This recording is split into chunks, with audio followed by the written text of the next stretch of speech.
In the words of Robert Swan, the greatest threat to our planet is the belief that someone else will save it. It is the need of the hour that each one of us are fully committed and work towards saving Mother Earth on personal as well as professional level by nurturing the environment and adopting sustainable means of doing our business. Steel industry has a major role to play in this commitment towards green earth, with GHG emissions close to 9% of total global figures. As India commits to net zero emissions by the year 2070, Indian steel sector must play its major role in achieving the same. Carbon capture and utilization, recycling and circular economy, alternative iron making technologies, energy efficient processes, and sustainable raw materials. Each of these have tremendous potential to achieve our dream of making green steel for green earth. Biofuels in terms of biomass, biogas, bio-oil, and biochar have always been an important source of energy for the developing countries. Being widely available, carbon neutral, and renewable energy source, today they hold immense potential and promise towards sustainable manufacturing. Biochar, being a carbonaceous solid fuel, is being considered an economically and environmentally viable substitute for coal in iron and steel industry. Although very promising, we are constrained in large-scale utilization of the same due to various technical and operational challenges. It is imperative that deliberations and exchange of knowledge is carried out to jointly work on developing and implementing technologies for utilization of biochar in steel. This is the aim why BIOS 2023, a two-day summit, is being held among the elite gathering of researchers, steel producers, academia, agri-scientists, and technology solution providers who have congregated here with the objective of exploring possibilities of gainful utilization of biochar in steel. Ladies and gentlemen, I extend a warm welcome to each one of you to this inaugural session of the National Seminar on Biochar in Steel. Under the guidance of Honorable Secretary, Ministry of Steel, Government of India, Shri N. Sinha, BIOS 23 is being organized by Technology Knowledge Society, Ranchi, in association with R&D Center for Iron and Steel, Steel Authority of India Limited, and Indian Institute of Agriculture Biotechnology, a national institute established under the aegis of Indian Council of Agricultural Research. This conference could not have been possible without invaluable support from top management of SAIL and its various units, Oil India Limited, Bureau of Indus Standards, Bureau of Energy and Environment, and Jharkhand Renewable Energy Development Agency. Innovation survives only when people believe in their own ideas, and the value of an idea lies in the using of it. Reminiscing these very relevant words of a great scientist and scholar, may we now begin the proceedings of the inaugural session by requesting our dignitaries and distinguished guests to the dais, please. We are honored to have Sri Nagendranath Sinha, Secretary, Ministry of Steel, Government of India, as the chief guest for this session. We are privileged to have the gracious presence of Shri Atanu Bhaumik, Director in Charge, RSP and BSN, as guest of honor. Shri BP Singh, Director in Charge, DSP, ISP and ASP SAIL, as guest of honor. And guest of honor, Shri AK Singh, Director, Technical Projects and Raw Materials SAIL. I'll request Shri Nirbhik Banerjee, Executive Director in Charge, RGCS SAIL, and Dr. Sujay Rakshit, Director, ICAR, Indian Institute of Agriculture Biotechnology, to kindly accompany our distinguished guests to the dais. तमसो माह ज्योतिर्गमय। भारतीय इतिहास में किसी भी महत्वपूर्ण कार्यक्रम का शुभारंभ करने से पहले विद्या और कला की देवी मां शारदा की वंदना एवं द्वीप प्रज्वलन की परंपरा है। आइए इस परंपरा को जारी रखते हुए हम लोग द्वीप प्रज्वलन के द्वारा मां की वंदना करें। मैं मंचासीन सभी माननीय गणमान्य व्यक्तियों से अनुरोध करती हूँ कि कृपया वे द्वीप प्रज्वलित करें। I now request PD in charge RDCS Shri Nirbhik Banerjee to welcome the August gathering through his address. Respected Shri N. Sinha ji, Secretary Steel, Shri Atanu Bhaumik, Director in Charge, RSP and BSL, Shri BP Singh, Director in Charge, DSP and ISP, Shri AK Singh, Director, Technical Projects and Raw Materials, officials from the Ministry of Steel, all invited plenary and keynote speakers, senior colleagues from SAIL and beyond, delegates from different organizations, ladies and gentlemen, and students. A very good morning to all of you. It is my proud privilege and moment of pleasure to welcome you all in this BIOS 2023. And it is also very heartening to see such an esteemed gathering of experts, scholars, professionals, and users from this unique emerging field under a single roof. It is said that the challenges in the steel industry in the new millennium is no longer to prove its capacity to grow, but to show its mettle in the future alignments and the concepts of sustainable development. For this perspective, today, one of the major dimensional challenges to the steel industry is to render the process of steel making greener. Since taking over as our Secretary Steel, Sinaswar has himself pioneered and nudged us to explore all the different aspects of decarbonization and the urgency to bring it to practice. He is the one who is advised, guided, and planned this unique seminar of biochar as a possible raw material for the steel industry.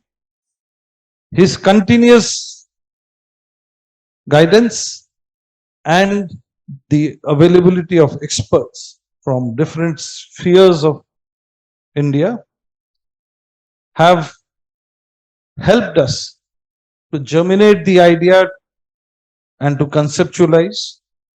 And today we are here amongst so many different companies and organizations. Today also is the National Engineers Day, and we stand united to salute the father of the modern Indian engineering, Shri M. Vishweshwarya, on his birthday. It is said that we can see far. It is because we are standing on the shoulders of the past giants. It is said that in the long run, all the economic activities would strive to become ecologically neutral, and all ecological measures should strive to be economically justifiable also. Sir, we assure you that these deliberations will surely take us on the path to achieve these goals. A special mention to our partners in this organizing: BIS, Oil India Limited, Bureau of Energy Efficiency, JREDA, and all the steel plants, without whose support this seminar would not have been possible. I also take the privilege to share a good news that the most innovative project award for 22-23 at the CII National Awards for Excellence in Energy and Environment was granted to Bhilai Steel Plant for the use of plastics as a coal charge in the coke ovens, in which we here at RDC has also played an important role. Thank you very much. I welcome all of you. Thank you, sir, for your very warm words of welcome. I now request our guest of honor, Shri A.K. Singh, Director, Technical Projects and Raw Material, SAIL, to address the gathering, please. सभी को नमस्कार। परम आदरणीय Shri Nagendra Nath Sinha ji, Secretary, Ministry of Steel, respected member of SAIL board, members of the industries, academia, and my dear colleagues from the different areas of the country. A very good morning to all, and once again I welcome you.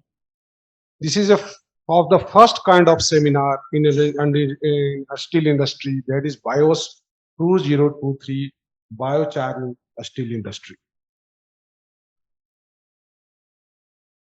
Just I would like to mention one thing, that this seminar has been organized by the personal interest and efforts by our respected Secretary of Steel Sinha Saab and Team SAIL. A steel industry of India is really thankful to him. And one thing I will mention, I would like to share with you, that today there is a program in the Lucknow by the ISA where all the senior officials of ministry and also perhaps ministers have also is present there. But it's our privilege that our Secretary of Steel is with us today, because he has given the importance of this seminar so much.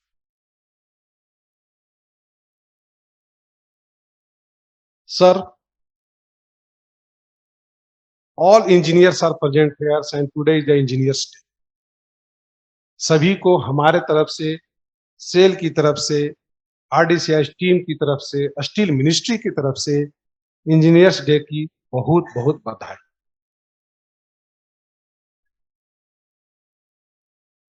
If you think the theme of Engineers Day of 2023, theme is engineering for the sustainable future.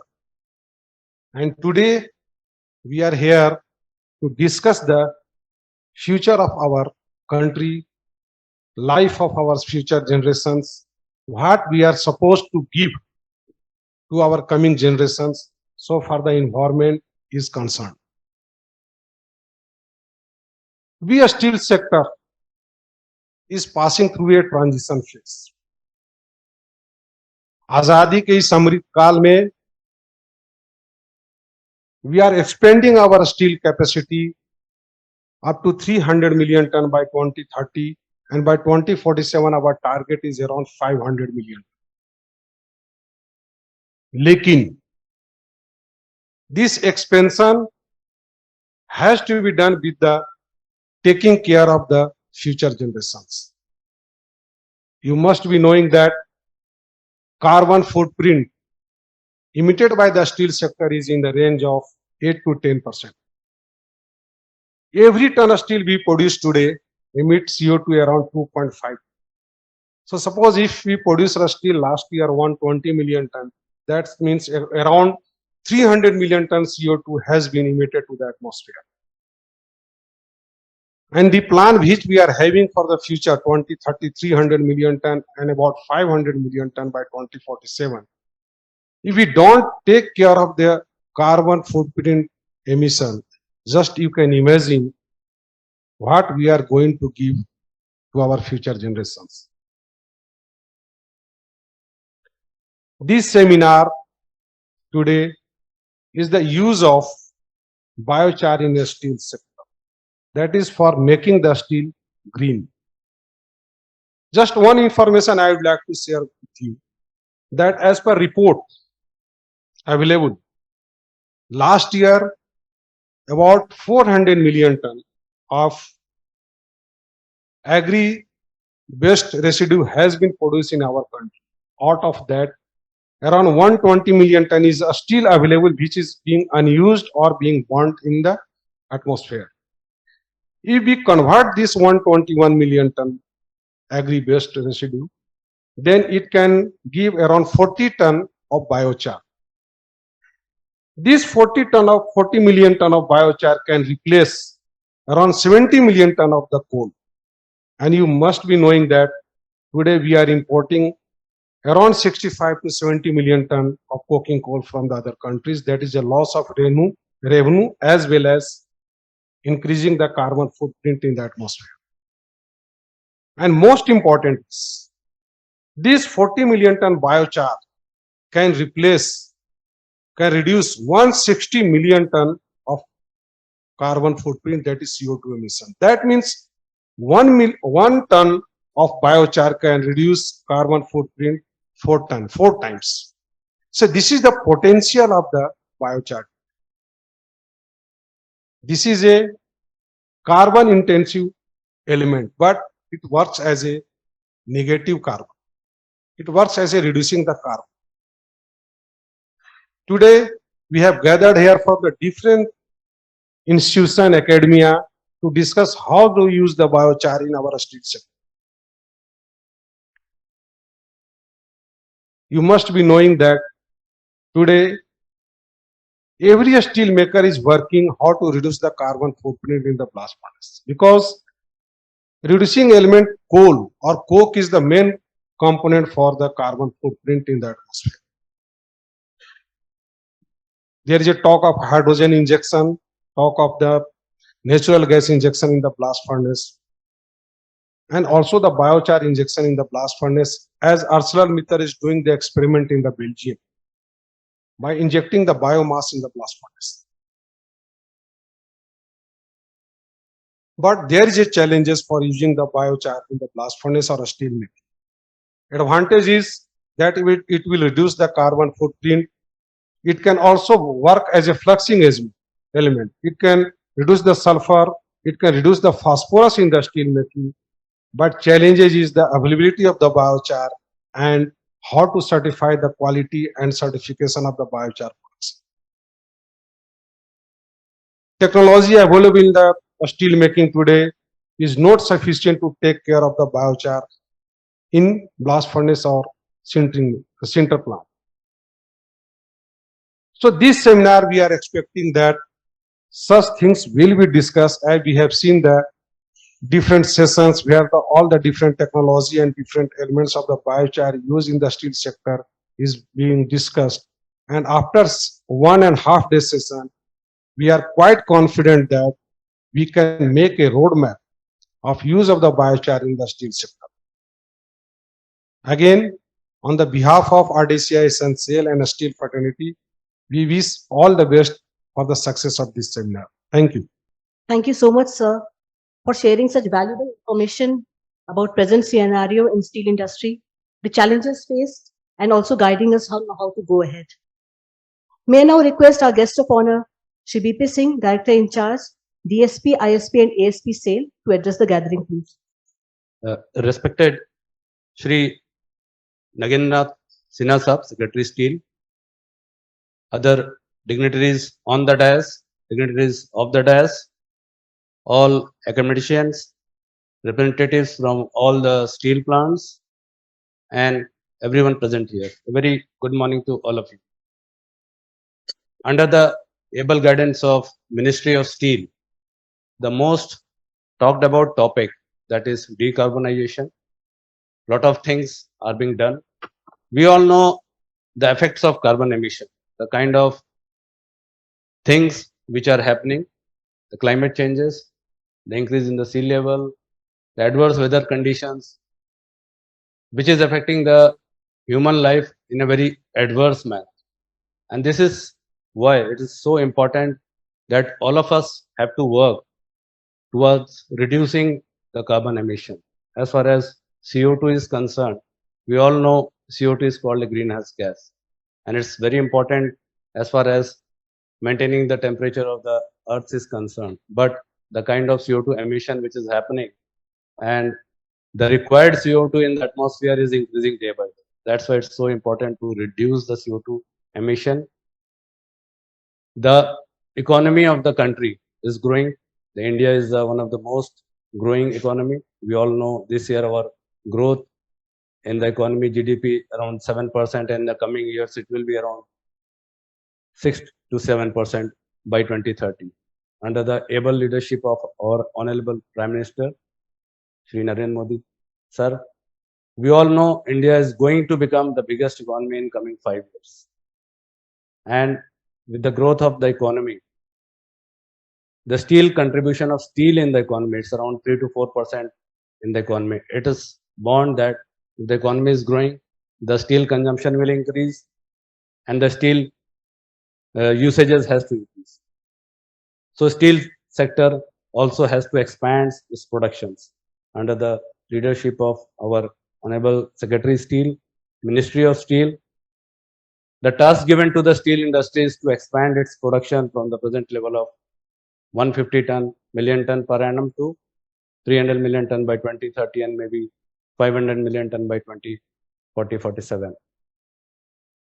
Now the carbon emission, if we talk about, as already we all know, the carbon emission in the steel industry almost contributes to 7 to 9% of the total carbon emission. So when this steel production is going to increase, it's born that the carbon emission is also increased. So in the coming days, so important that the steel making industries take care of their carbon emissions. If we want to take care of the carbon emissions during our current operations, during our future operations, three technologies: smart carbon usages, complete carbon avoidance, and carbon capture. These are the three things which we stress upon. Talking about smart carbon usages, that is reducing the usage of coal. In steel plant, the maximum carbon emission is coming from our blast furnace operations, and we all know that the amount of reduction we do in the usages of coal as a fossil fuel in our steel plants, in our center plant, and in blast furnaces, it will drastically reduce the carbon emissions in the steel making. So today's workshop, replacing coal by biochar. The next step is complete carbon avoidance. That is usages of maybe hydrogen or some other fuel alternate to the coal. Almost a lot of pilot projects are still going on, and it's not come on the commercial basis. Third is carbon sequestering and carbon usages. For the knowledge of our respected secretary, sir, at ISP we have taken a pilot project with IIT Madras, where we will be setting up a pilot plant for carbon capture of 50 tons per day, through which we will try to use this pilot project for later on commercializing the carbon capture, whatever, because complete carbon emission, zero emission is not possible in the steel plant. So carbon capture again is the one more important project which we have taken in ISP is heating up of the our water in the nodalizing drum by capturing the flue gases of center plant, center coolers. These are the pilot projects, lot of pilot projects which we are taking, and under the able leadership of our secretary, sir, steel ministry, lot of guidances also we are time to time we are getting from the ministry, the things which are happening in the other sectors. So today's workshop, the uses of biochar, is a very important step. It is a new technology, almost it is new for our steel sectors. We are still not using biochar in any of our operations, but it is already proven on the pilot scale, and somewhere in commercial scales also it will be taken. So this technology uses of biochar in sintering process and some other areas in the steel making and iron making will definitely reduce the usages of coal as a fossil fuel, as a heating agent. The workshop will go in a long way. The interactions between industry people, the interactions between the scientists from RDCS, interactions between academicians and the other professors and other dignitaries coming here will give a good message. And I think at the end of the session, there will be a roadmap for the usage of biochar in our steel plants, which will go a long way in reducing the carbon footprint of the steel industry. My best wishes to the seminar, to the workshop, and also a happy Engineers Day to you all. Thank you. Thank you very much. Thank you so much, sir, for your words of wisdom and giving us an overview of the initiatives being taken up in the units of SAIL for green steel manufacturing. I now request our guest of honor, Shri Atanu Bhaumik, Director in Charge, RSP and BSL, SAIL, to address the gathering, please. A very good morning to all of you, and wish you all a very happy Engineers Day.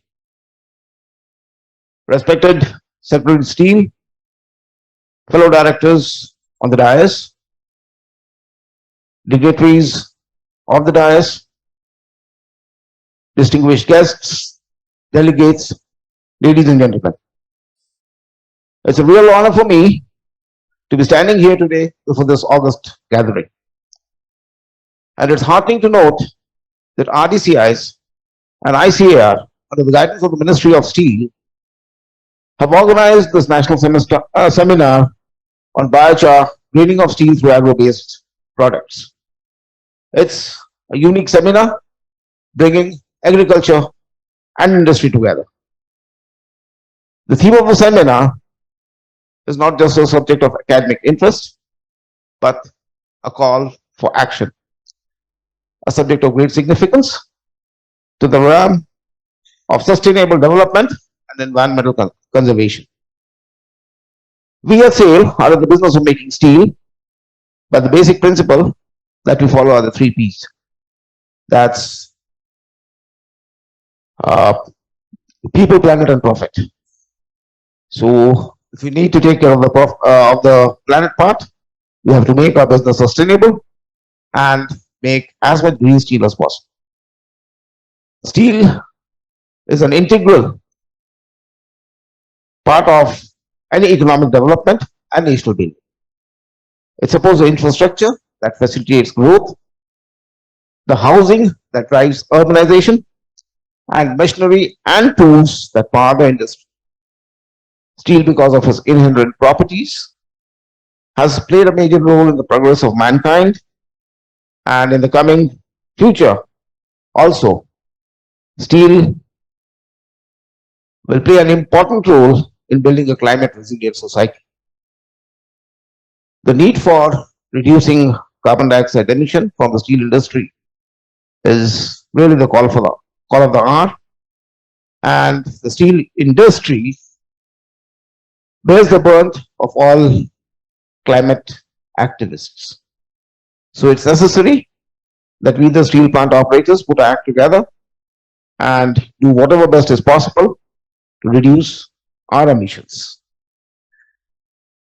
India, as we all know, is at a critical juncture of the energy transition.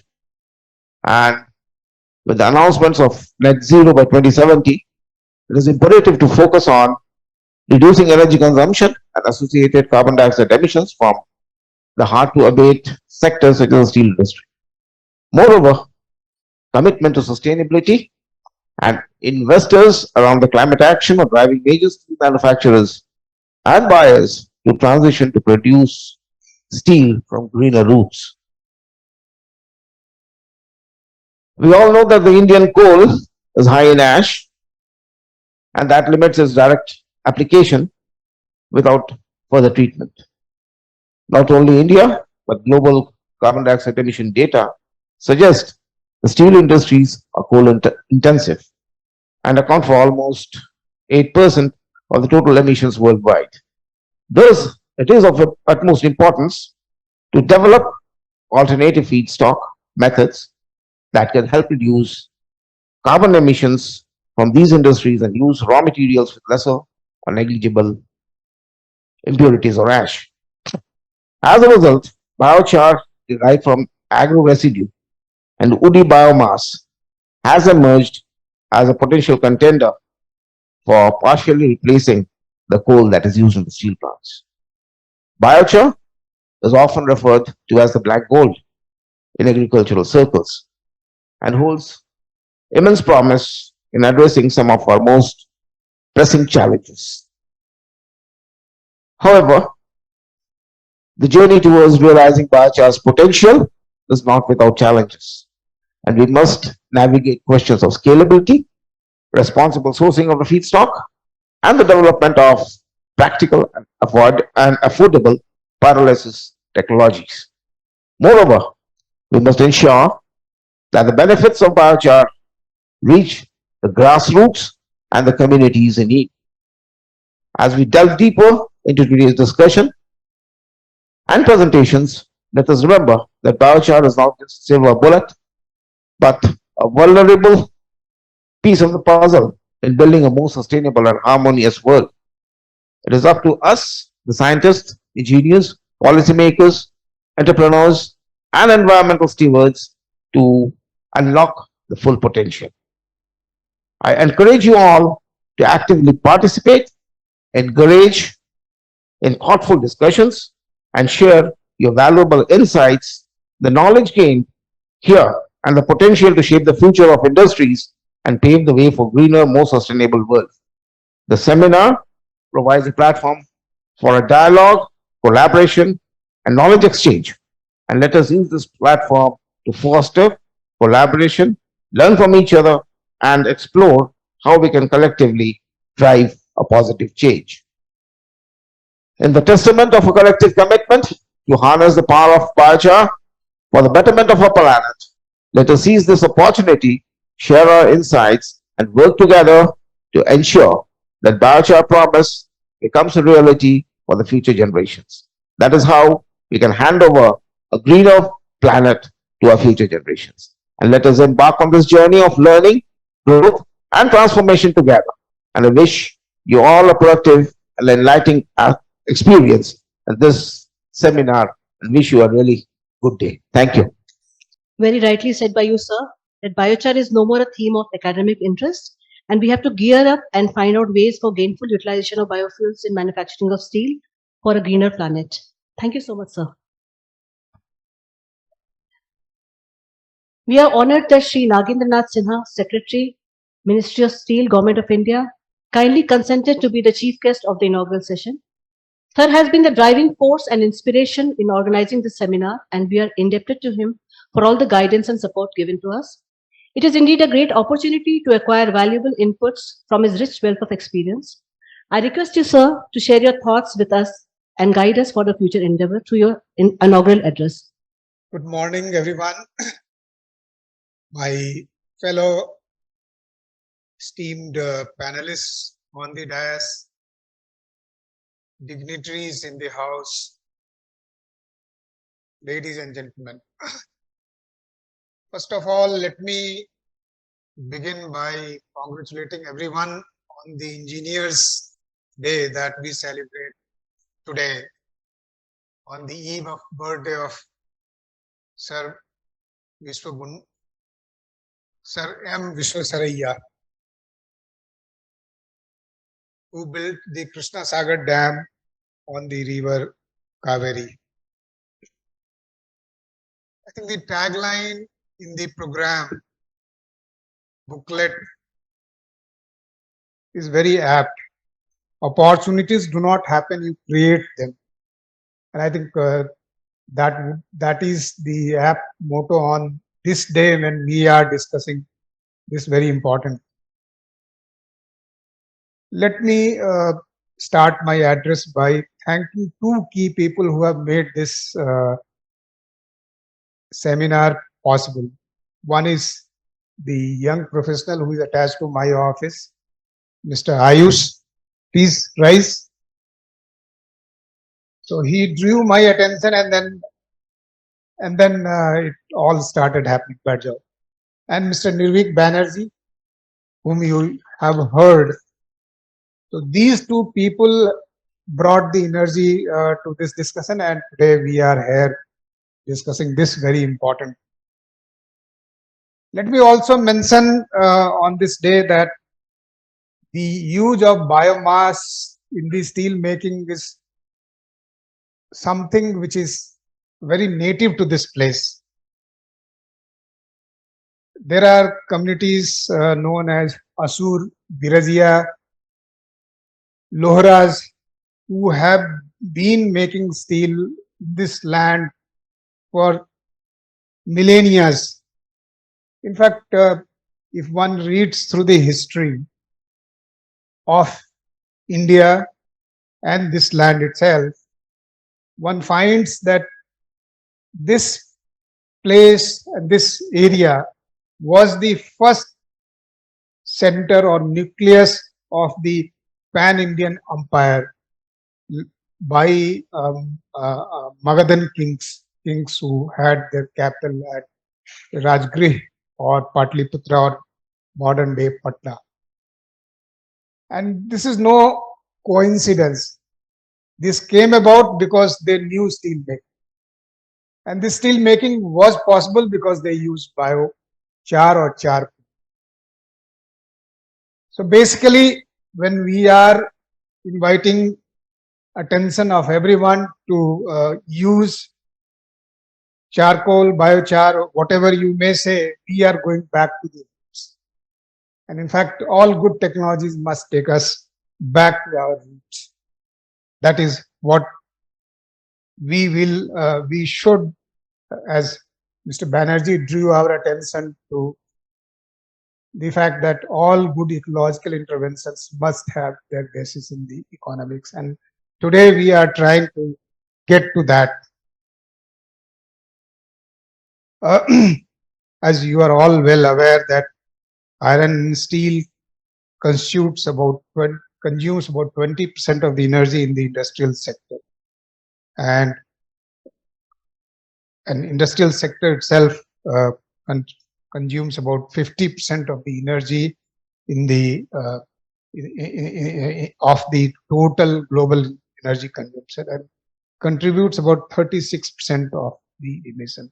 So globally, if you make an overall balance, it's about 78% of the total emissions that is contributed by the iron and steel sector to the global emission balance sheet. In India, we are doing even more. So our contributions is about 12% total. But as the nation itself laid the target of having about 2.2 to 2.4 kgs of carbon emissions per kg of steel produced for the BOF route of steel making, and about 2.6 to 2.7 through the DRI-EF route by 2030. And I guess it may need revision because Prime Minister Modi in Glasgow COP26 told us, and for the nation made the target of reducing the emission intensity by 45% from the 2005 levels. So the target is even steeper, about 33% more than what we had till he made this national target. For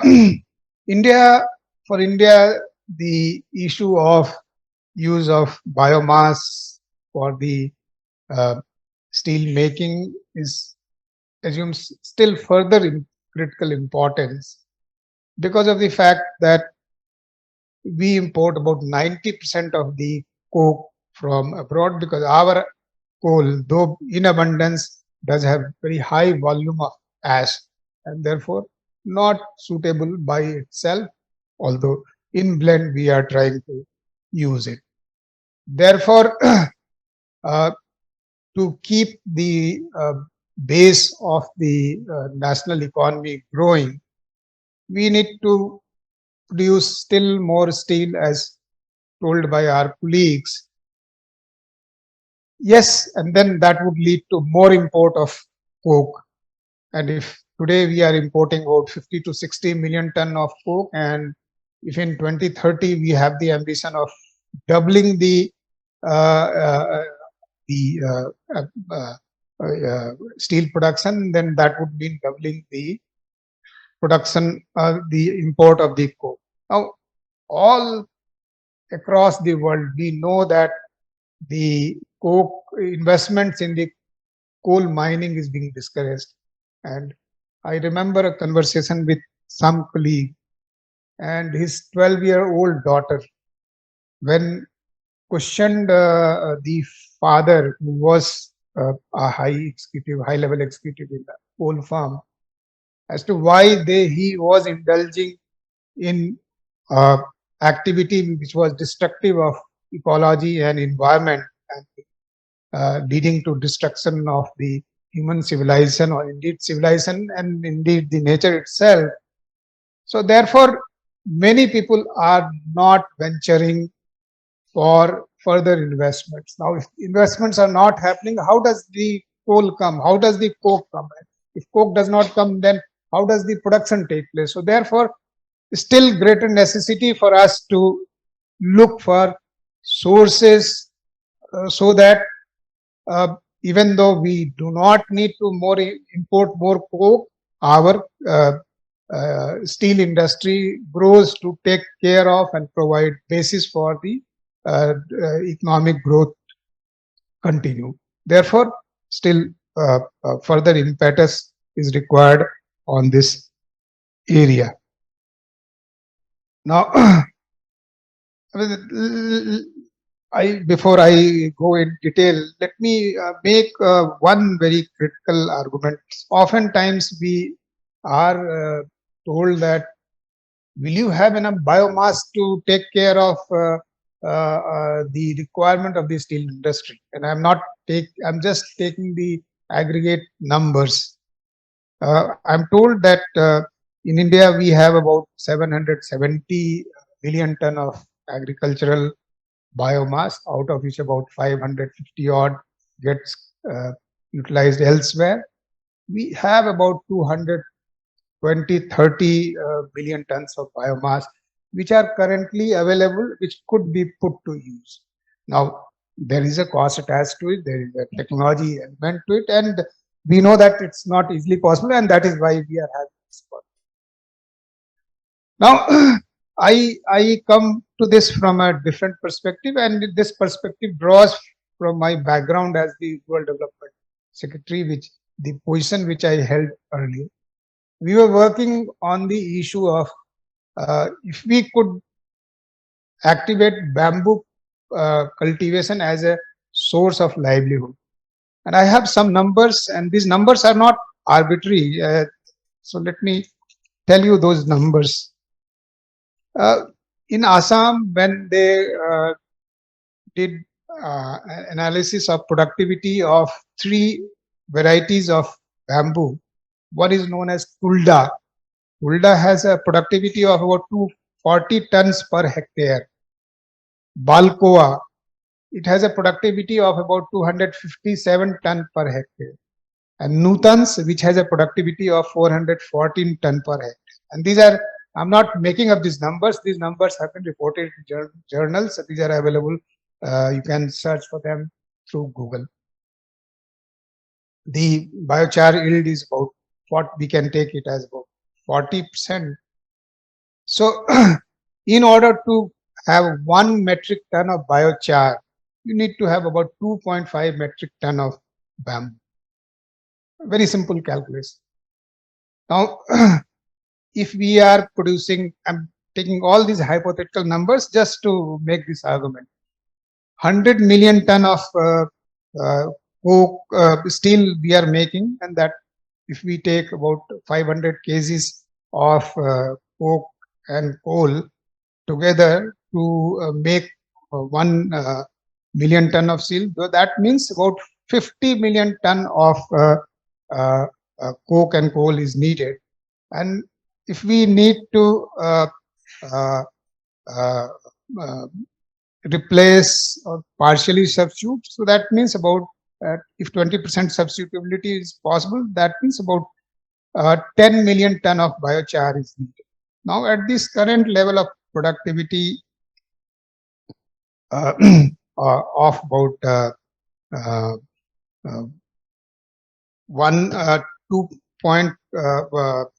2.5 million ton bamboo getting produced from 10,000 hectares at the rate of about 250 tons per hectare. So, and that leading to about 1 million ton of biochar. So 10,000 into 10 is the hectares needed for production of 10 million ton of biochar at a production level of 100 million tons of steel, and therefore it only requires about 1 lakh hectares, about 1/10 of a million of hectares. Now that's not a big ask. That's not a big ask. And I invite the departments of forests, Department of Rural Development, Department of Agriculture, and I am happy that we have Indian Institute of Agricultural Biotechnology Director, Mr. Suez. So we can make this possible. This is not rocket science. This has been done. We can do it. There are technological challenges to which I will come to. So it is entirely in the realm of possibility that we can do it. Now, since all of us, all the experts and dignitaries today in the house are experts, so I need not go into the areas in which this biochar could be utilized. They could be put through sintering process. They could be put in the production of the coke in the coke oven. They could also be used in the ladle furnaces for biorecarburization.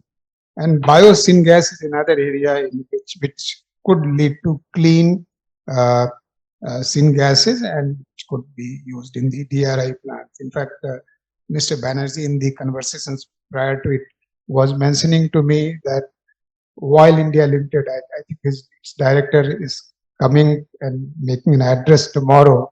They are interested in having this technology working on the ground, operational on the ground, and therefore there is a wide range of possibilities in which could be put to use. It's that there are technical challenges, and we should be aware of them. I'm told that it's a reactive porous media, and therefore all its manufacture, storage, transportation, there is a possibility of fire and other hazards that we need to take care of. There are operational issues that need to be handled. What is the size of the plant? What kind of equipments that need to be put together? What would be the area? Whether those kind of areas are available within the steel plants, or those would be needed to be placed elsewhere. In my mind, it is entirely possible that we can decentralize many of these activities. And in fact, that makes it highly amenable to creation of green jobs. If you take today's coal economy, it's all produced in concentrated sites. You have open cast iron coal mines, and there you utilize machines which are able to take out coal through very limited number of people, and there are hardly any jobs there. Similarly, if you come to the coke oven batteries, there are hardly any jobs created in order to handle them. It's the people who maintain those plants, those are needed. But this could be a process where a large number of green jobs could be created. So that's another area which makes it attractive. But there are challenges, of course, of the density of its retention of moisture, its cost, its aggregation possibilities. I must mention that the Ministry of Power in Government of India has tried to handle it through their 2017 policy, whereby they make mandatory for power plants now to utilize 5 to 10% biomass pellets for the power generation, and therefore it's not something new which this industry would be doing. There is a path which has been laid out, and let us also learn from them what lesson does it hold for us in the steel sector. There are issues that we need to handle. What is the maximum replacement level up to which we can go? And this needs to be determined by doing pilot studies and looking at different pathways through which the biomass could be put to use. What are the different kind of biomasses to use? Is it necessary only to use the wood and woody biomass? In my opinion, that is highly inefficient because you will be cutting down a lot of trees. But bamboo, agriculture residues, municipal things, they are potential areas which could be put to use.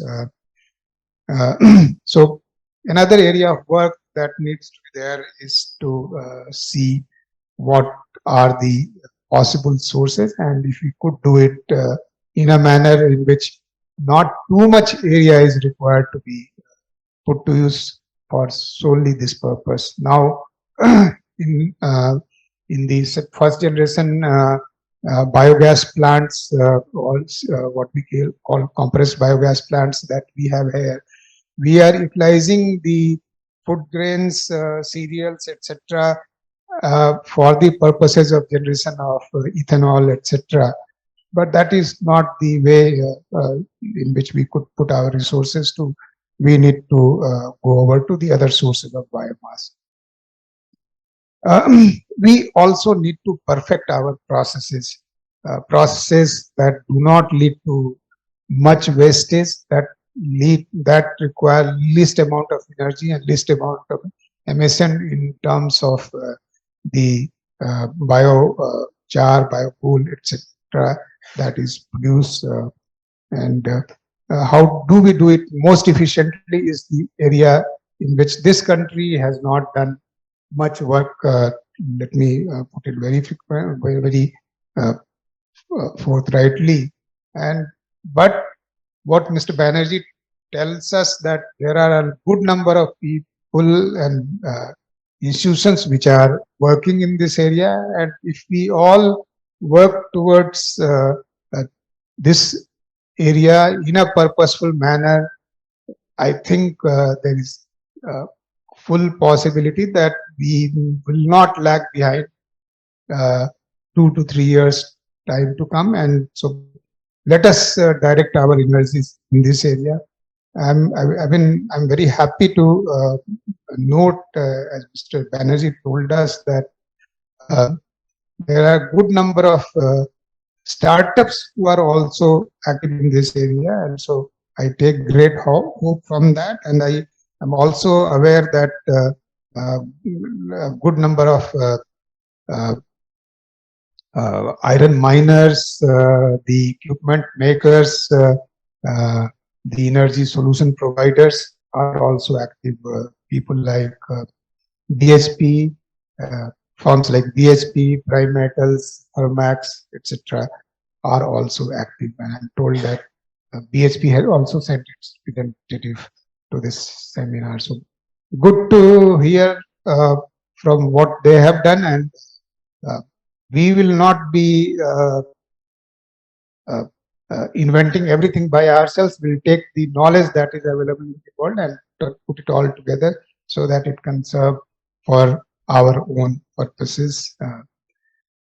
What my expectations from this seminar is that we should, at the end of it, lay down what the roadmaps is going to be, what the technical challenges that are, which are the agencies which will address this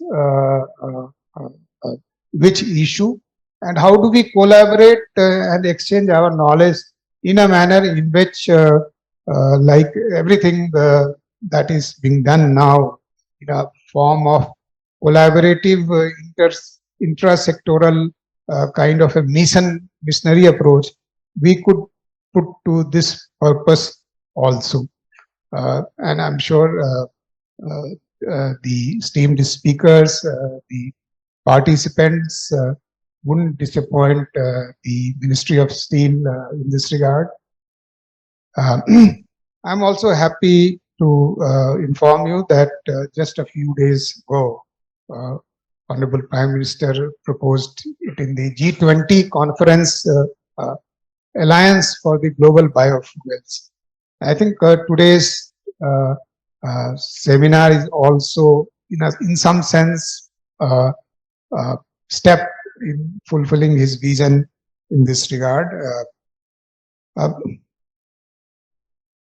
I have very high expectations of this seminar, and today, on the eve of a very sacred day to all the engineers, all the people in the industry, that is the birthday of Sir Visvesvaraya, we should take a commitment as a tribute to him that we will address this challenge in a purposeful manner, and will make this possible, so that not only we ensure the availability or ensure the security of the fuel for our steel making, but we also in the process make the earth greener. We reduce the burden of our economic growth footprint on the earth,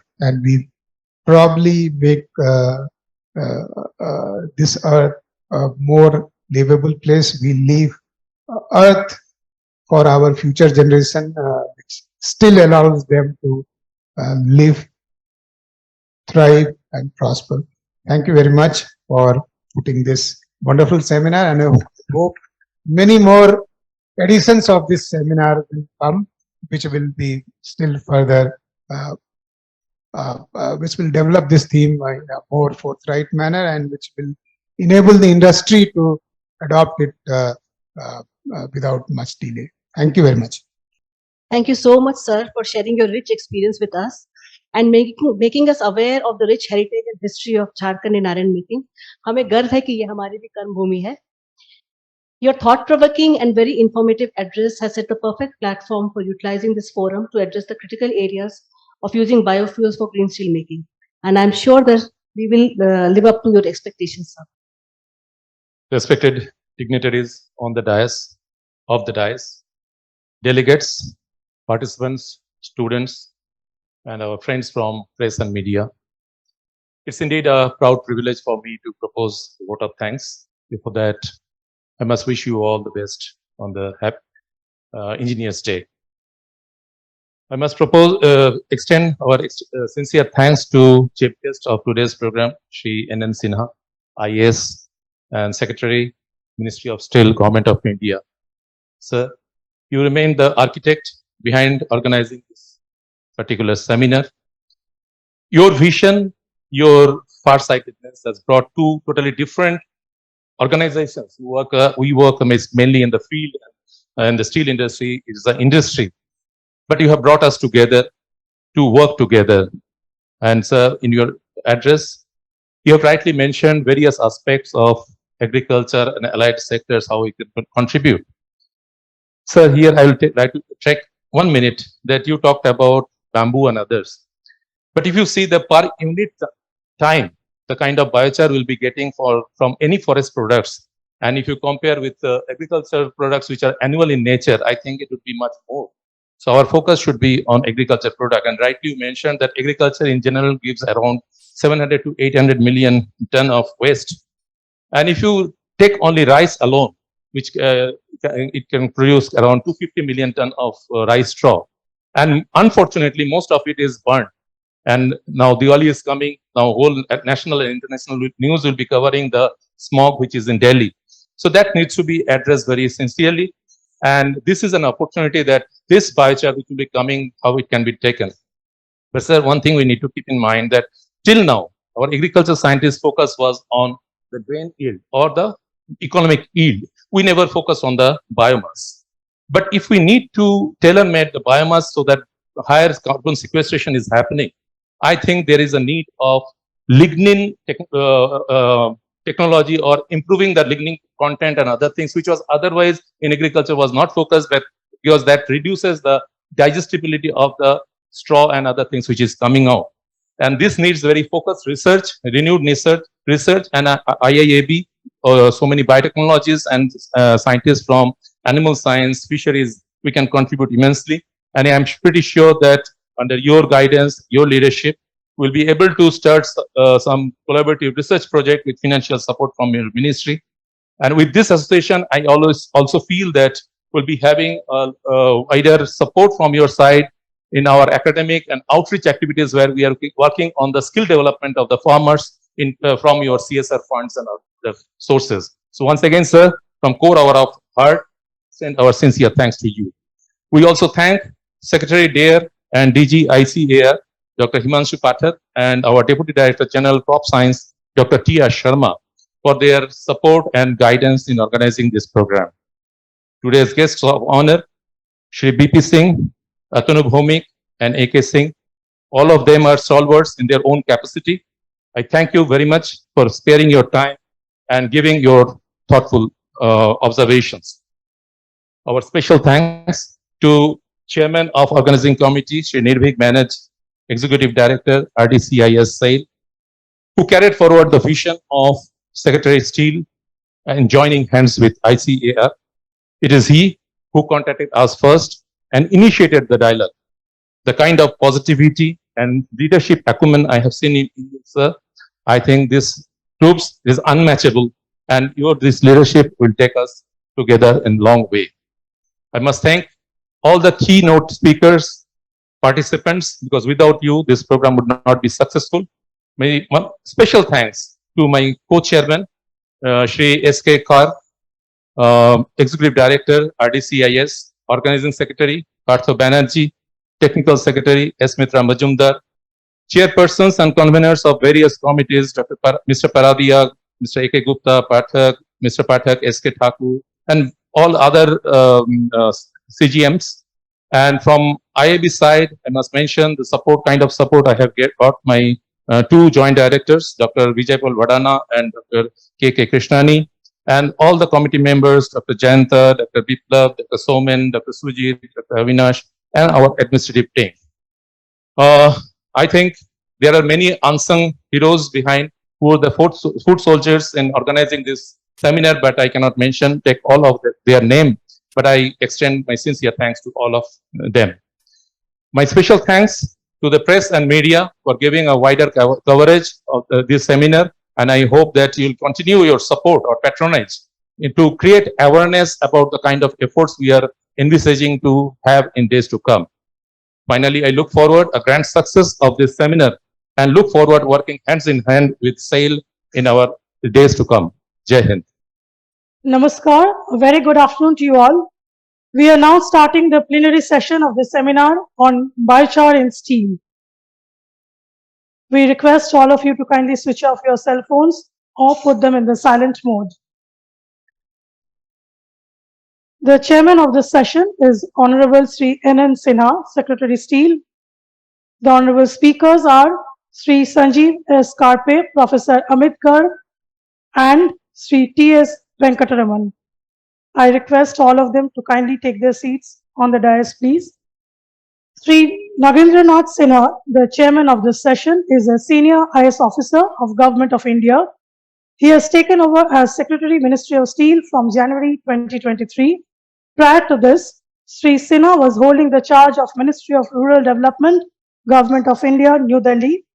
His previous assignments include Secretary, Border Management, Ministry of Home Affairs, Chairman, NHAI, Managing Director, National Highways and Infrastructure Development Corporation Limited, New Delhi, Additional Chief Secretary, Rural Development, Government of Jharkhand. He has to his credit several landmark projects under Government of India, namely Delhi-Mumbai Expressway, Dhubri-Fulbari Bridge, Universal Electronic Tolling, etc. Sri Sinha holds a bachelor's degree in electrical engineering from IIT Kanpur and master's in health sciences from Johns Hopkins University, Baltimore, USA.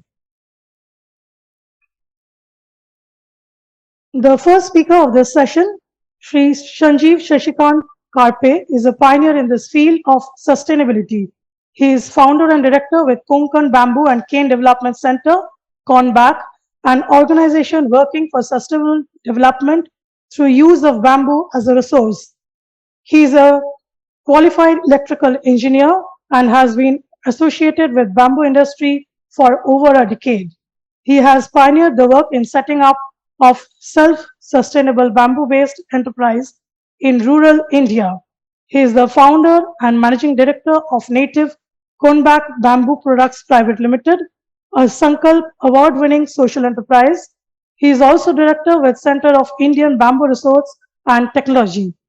He is also an expert member on the Steering Committee International Network for Bamboo and Rattan, which is an intergovernmental body having 43 member countries. He is an expert member of a significant number of groups formed by Government of India. The second speaker of this session, Professor Amit Garg, is senior faculty from the prestigious IIM Ahmedabad. He specializes in energy, climate change, and sustainable development issues. His current research interests include carbon and climate finance, energy businesses, corporate accounting of greenhouse gases, energy environment modeling, water energy nexus, and preparing businesses for climate change challenges. He is a lead author for 5 reports of the UN's Intergovernmental Panel on Climate Change. He has been a consultant to a number of international bodies like IEA, the World Bank, UNDP, UNEP, USAID, the European Union, UK, and the German government, besides various government of India bodies. The third speaker of this session, Sri T.S. Venkataraman, is currently the Chairman and Managing Director of SWIN Advanced Technologies Limited, who he co-founded and headed as Managing Director for more than 30 years. He spearheaded setting up a first demo plant for gasification of biomass way back in 1993. A chemical engineer with advanced degree from Norway, he currently serves in significant number of government task forces, including Niti Aayog Subcommittee of Coal Gasification. We are extremely thankful to you, sir, that he has been coming all the way from Chennai to be with us. Now I request the session chairman, Sri N.N. Sinha, to chair the session. Sir, please. Thank you very much. I think we are already somewhat delayed. So without taking much time in introducing which the MC has already done introduction of all these speakers of the plenary session today. And let me assure you that all these speakers today that we have in this plenary session are eminent persons in their own right, as you heard the MC giving a short biodata of them. Except for Professor Amit Garg, whose work I was not familiar with, but now with today's introduction, it seems that he is also a person with whom our paths will run or cross each other quite often, because the Ministry of Steel itself is now engaged in an exercise to draw a roadmap for decarbonization. So, given your experience in carbon accounting, which you have done for various reports and international bodies, this is something which we look forward to. Now, each one of these speakers, as I mentioned, brings a vast experience to their presentations, and what do they think about the issues relating to greater utilization of the biomass in the steel making, what in their view problems are, what in their view the solutions lie, and what is the direction forward going forward is something we need to look at. I think as I shared to one of my colleagues before we came on the dais, is that I might ask from each one of these speakers is, since we have about, we are already into already at 1 o'clock, and maybe it's hours time, so maybe 15 minutes of your address, leave about 5 minutes for question and answer, and so let's wind up each speaker in about 20 minutes time, and so by about an hour or so we should be in a position to wrap up the session. My further ask is to request each one of these speakers to probably starting from your own background, starting from your own work and your address, what we should have for initiating a national mission of utilization of biomass for the steel making.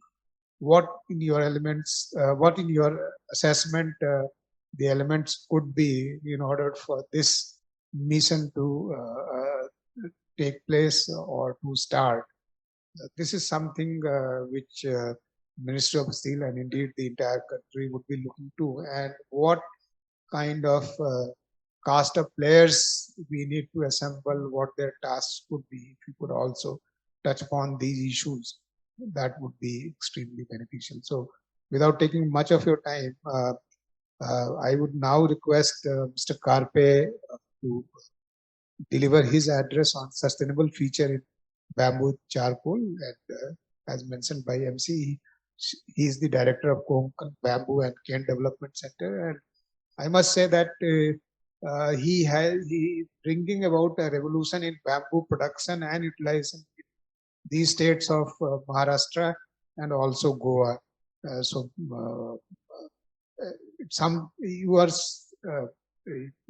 seeing a speaker who is one of the pioneers in the biomass utilization, biomass development. So Sanjeev, floor is for you. Thank you very much, respected NMC Naji, other dignitaries on dais and off the dais, and friends. So I'm here to talk about bamboo and share my experience about bamboo in last 20 years. I'm based in Sindoor district of Maharashtra, which is right on the border of Goa and Karnataka. And in 2004, a local member of parliament from our region, Mr. Suresh Prabhu, motivated us to work with this material. And he told us that bamboo is world's #1 sustainable raw material. And he said that now it's time that we should look for an alternative. All these fuel which are emitting a lot of carbon dioxide. At the same time, the material which we use is a carbon intensive material, maybe steel, cement, glass, fiber, plastic. And we need to now look for the alternative. And he told us that the bamboo is a God gift. The bamboo is the material which emits oxygen during its production, not carbon dioxide. And it reduces carbon dioxide from atmosphere. It has a capacity to absorb, sequester 200 tons of carbon dioxide per hectare per year. 200 tons. And we are the second largest bamboo producing country in the world. But if you see the list of countries, top 10 countries exporting bamboo product, of course, China is #1, Vietnam is there, Indonesia is there, Philippines is there. India's name is not there in first 10. So we thought that now it's time to do some work. We have motivated our farmers in Sindoor district to grow bamboo, adopting better farming practices. And now more than 10,000 farmers are growing bamboo. Presentation.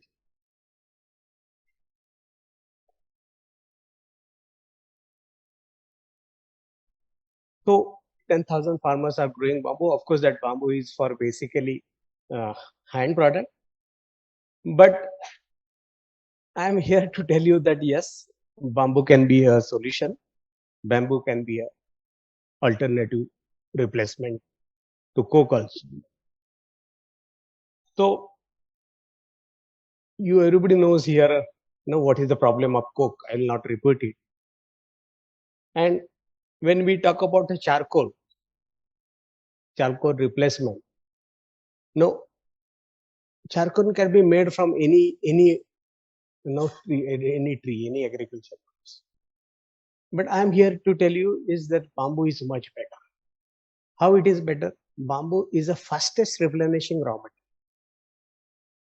Okay, it don't needs replanting. Once you plant bamboo, as you cut more, it will grow more. For tree, if you are cutting, you are responsible for destruction. For bamboo, if you are cutting, you are responsible for helping nature. So this is again a God gift. Fastest replenishing, renew on its own, and it can be grown in a degraded land also. So it can be grown on a say over mines or that dump which you put, or it can be grown in a sodic soil also. it can be grown in a place where no grass also grows.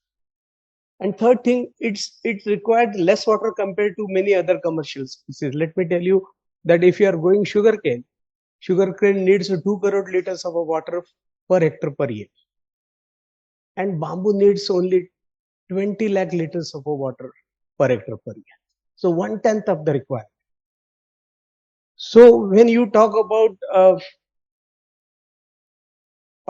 replacement, bamboo compared to any other biomass, I think bamboo is the best option. When you talk about emission, no, any biomass you burn, there is an emission. But if you compare this with the emission of a bamboo with the emission of a wood-based charcoal, you will find that bamboo is a better option. Next, about the density and porosity also, bamboo charcoal is much better than any other wood charcoal. Next, about the burning properties also, you will see that bamboo charcoal is a better option. Next,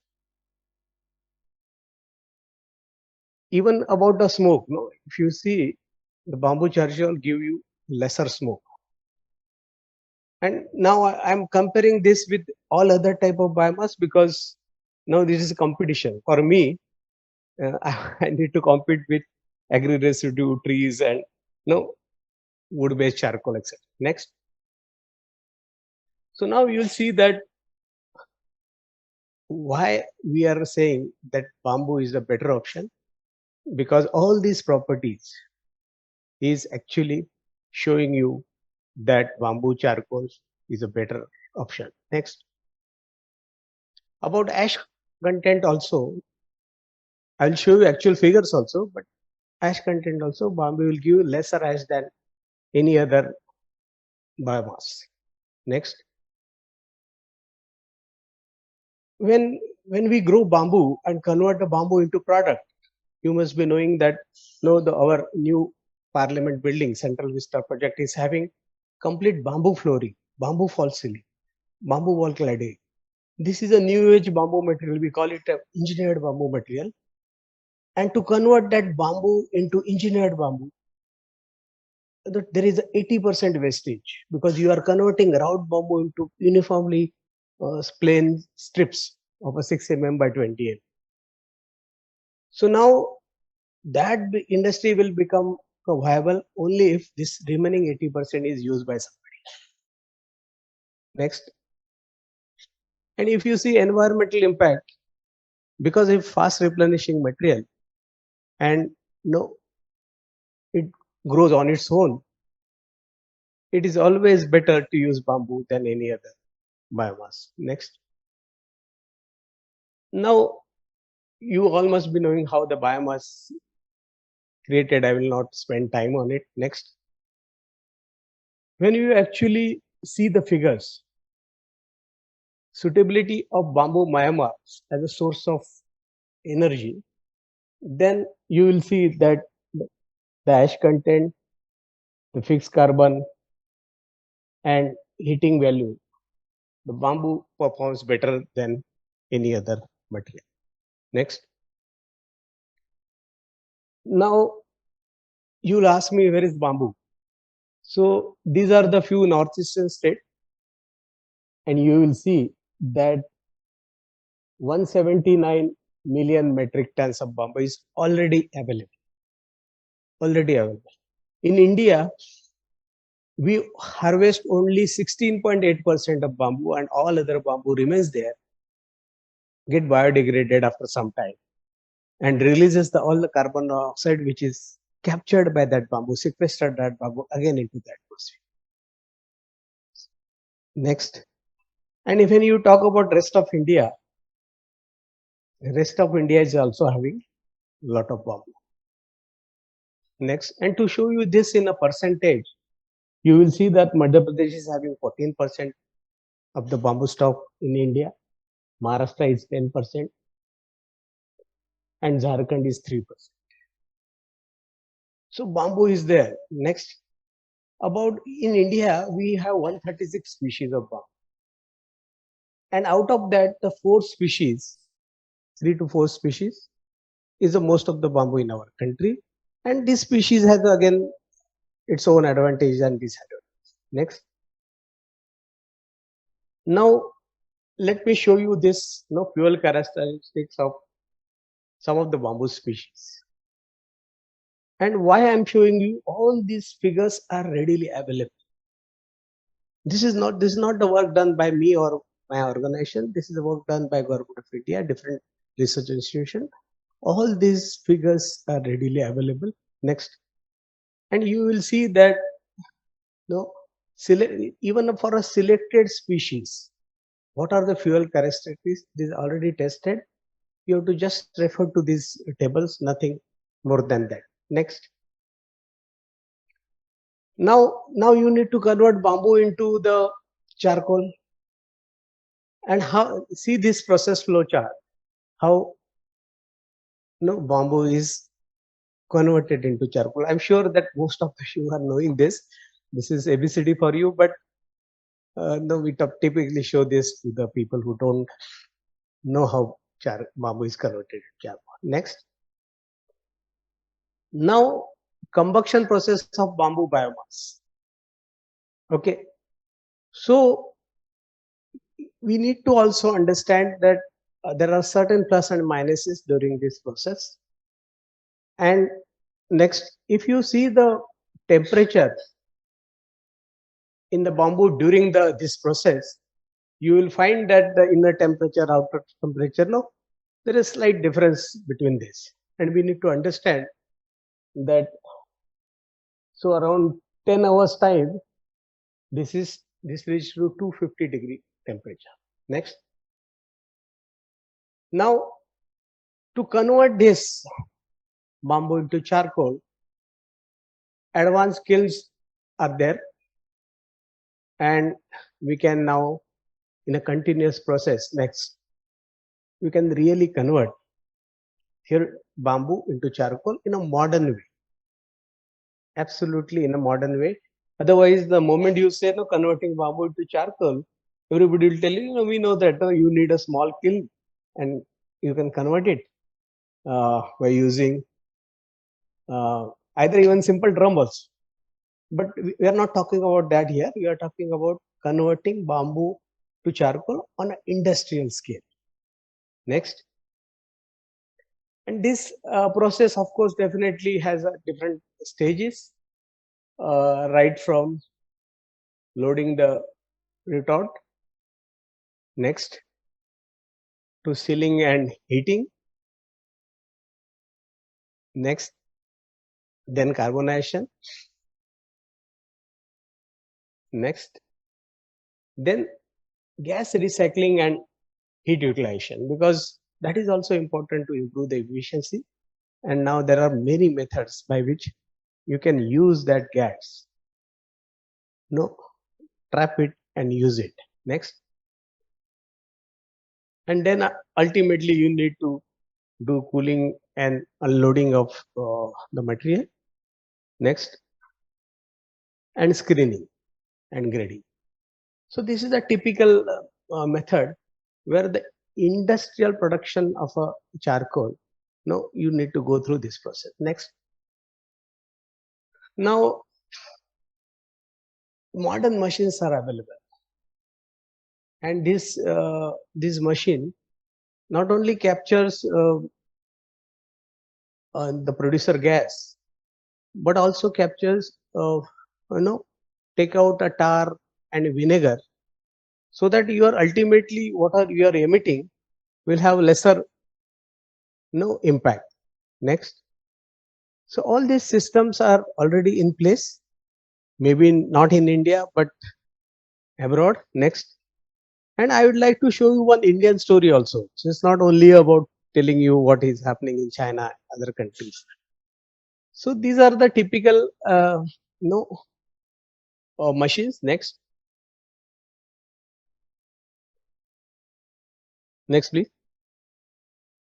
So I will show you one small video of a project where they are converting bamboo waste into charcoal in Assam. वो video कौन नीचे ले लो, एकदम नीचे, नहीं पीछे जाओ, cursor को नीचे ले लो एकदम,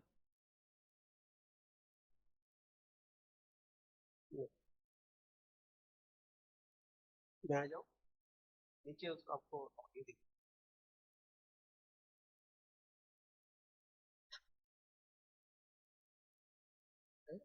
एक मिनट में, ठीक है, ठीक, उसको नीचे देखिए आप, कर्सर को लेके दिखेगा आपको। Yeah, next. So now this is a comparison of bamboo charcoal properties with respect to other material charcoal. Okay, and here you will see that bamboo charcoal is better, much better than all other options. Next. Now what I really want to tell you is this, that bamboo is the fastest replenishing raw material. It can give you, sir told you that 256 tons of a biomass per hectare, but take it even 100 tons per hectare. No, farmer can grow that bamboo, sell that material which is 4,000 kilocalorie per kg to you at a price of maybe 4,000 rupees a ton. Okay, and he can earn more than 4 lakh, around 4 lakh rupees gross per hectare per year after third year. So when you plant bamboo, first year you are not supposed to harvest, and after that you can harvest every year. And the major sticking point when we started to convince the farmers to grow bamboo was, farmer used to ask us कि पहले 3 साल हम क्या खाएंगे बता. And I'm happy to tell you that NM Sinha साहब के पास हम गए थे ये बताने के लिए कि sir, we have this problem, please help us through MNREGA, can we give some support to the farmer for first 3 years? And he readily agreed. He appointed one committee to make small changes in the existing scheme. And I'm extremely happy to tell you that Maharashtra government has taken this on a priority basis. And 50,000 hectares of a target is taken this year through Manrega. Small farmer will get subsidy for first 3 years. And fourth year onward, he'll get the income of bamboo. So this is a fantastic opportunity which is already created. And it is a Manrega, it's an act. So it is not only about Maharashtra. We have taken an initiative. Government of Maharashtra appointed Director General Manrega Mission and one OSD in the Chief Minister's office just to take care of bamboo. So we have started this. No, seeing our experience, you people can definitely take it to anywhere in India. And such a government has created such a fantastic arrangement where small farmer, of course, small farmer who is below 2 hectares will get this support of first 3 year, and fourth year onward, we can give them a price of maybe 4,000 rupees a ton, and we will get 4,000 kilocalorie per kg material at maybe 6,000, 7,000 rupees a ton price. Now we need people who will start acting. क्या हो रहा है कि हर कोई बोल रहा है कि इंडस्ट्री पूछ रही है फार्मर किधर है, और फार्मर पूछ रहे हैं इंडस्ट्री किधर है, डिमांड किधर है. जो वीडियो मैं आपको दिखा नहीं पाया, वो वीडियो एक लड़की ने महाराष्ट्र से आके आसाम में एक यूनिट सेटअप किया और 5 करोड़ रुपए सर इन्वेस्ट किया जस्ट टू मेक बाबू चारकोल. और जब मैं उनको पूछता हूँ क्या हो गया, बोलता कौन खरीददार है, कौन खरीद. तो इसलिए I will request all of you to own up this कि आपको be a drop in ocean. आपको एक किसी को शुरू करना पड़ेगा, किसी और के ऊपर निर्भर मत. आपको किसी एक एंटरप्रेन्योर को पकड़ना पड़ेगा, उसका हाथ पकड़ना पड़ेगा. और जो कोशिश अपने देश में ऑलरेडी हो चुकी है, लेट्स नॉट री इन्वेंट द व्हील. हमारे जैसे लोग आपको ये सभी लोगों को कनेक्ट करके दे सकते हैं. गलतियां बहुत सारी हमने की है, let's not do same mistake again. अगर बाम्बू को कैसा जलाएंगे ये भी अपने देश में हम अगर तरीका ढूंढ नहीं सकते, ऐसा तो नहीं हो सकता. तो बहुत काम ऑलरेडी हो चुका है, हर कोई अपने अपने लेवल पे कर रहा है. Let's do it together. We are fortunate that Sinha sir is secretary of the this ministry. So under his guidance let's do that. बहुत सारे लोग काम कर रहे हैं. इंडस्ट्री ने उनका हाथ पकड़ने की जरूरत है, उनको कॉन्फिडेंस दिला दो कि आप खरीदो। और पहले एक कुछ दिनों के लिए प्राइस बेस के लिए बहुत ज्यादा चिंता मत करो, उसको सक्सेसफुल तो करेंगे। Price will automatically come down, क्योंकि एक बार एक आदमी सक्सेसफुल हो गया, देखो 10,000 एंटरप्रेन्योर अपने आप तैयार हो जाएंगे अपने देश में। वो पहले को सक्सेसफुल करने की जिम्मेदारी हमको लेनी पड़ेगी। बहुत सारे लोग स्ट्रगल कर रहे हैं, हम अगर उसको पकड़े और एक को सक्सेस करें तो ये फंटास्टिक मटेरियल है, देश को सचमुच चेंज कर सकता है। और सिन्हा साहब ने जो काम शुरू किया है उसको लॉजिकल एंड तक लेके जाना है, आपके हाथ में है। I will request all of you to do that. Thank you for giving me.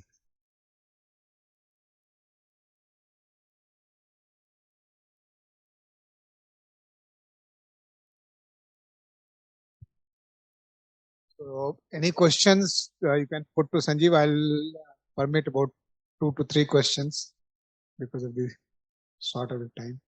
Yes, Mike.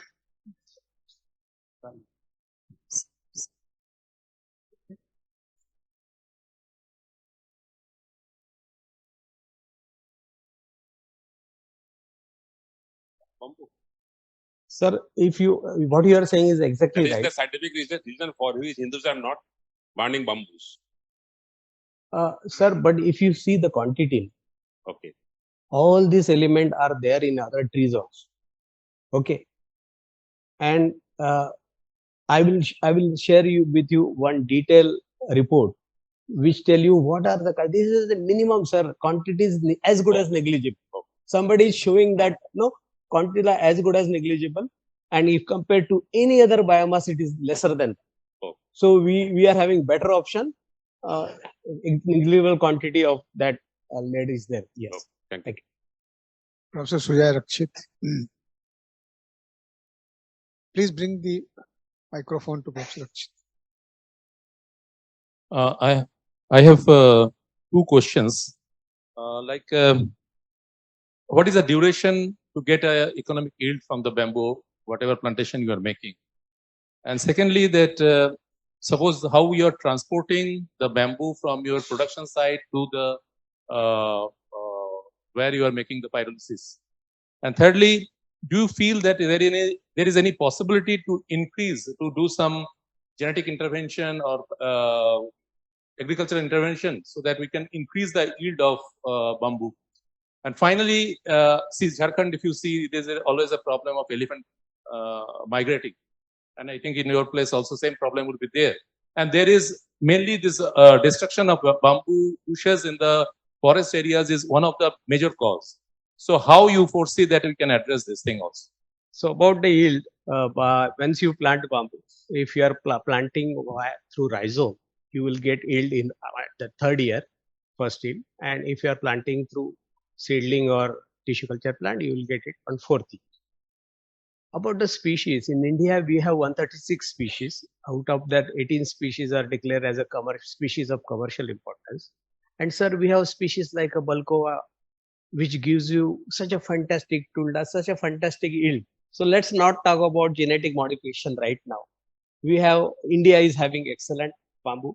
The China is working in this from right from 1982, last more than 40 years. And if you see the Chinese yields, sir, it's not more than 40 tons per hectare per year. And in India, we have 250, 100 to 250. So luckily, God has given us a good species. So let's not talk about that. It's time that in India, bamboo is grown as a forest for a conservation. Okay. Now we need to convince farmers to grow bamboo, do farming of bamboo. We have done that in Sindhu district. More than 10,000 farmers are growing bamboo. In my district, farmer has an option to grow Alfonso mango, world-class Alfonso mango and cashew. We could able to beat that crop also. So no, if we now we have a success story to show, I'm very sure we can do that. Thank you. Thank you. Just one more question. Yes. Joydeep Dasgupta, ED Mines. I represent the Jharkhand group of mines. As you, sir, just said in your deliberations, like because I am from the mines, I'm interested in what use can I put to this noble bamboo thing. So at present, I can remember we have to do, as we go on mining, we have to also do reclamation and rehabilitation of the mined out area. That is a compulsory for us. So we do that, like we make some waste dumps, like you said, growing of bamboo is possible on those waste dumps. The first part of the question is, like when I do plantation in that, I have to do a lot on the soil, like addition of nutrients, coke peat, and some nitrogen globules or something. What is scientifically, the ground has to be extensively prepared, and then we do the plantation as per the direction of the forest department, the state forest. So they have a laid down plan. Like we come from an area which is predominantly sal plantation. So they'll tell you to have some primary growth of grasses and other species that will then attract sal plantation, because directly you cannot do that.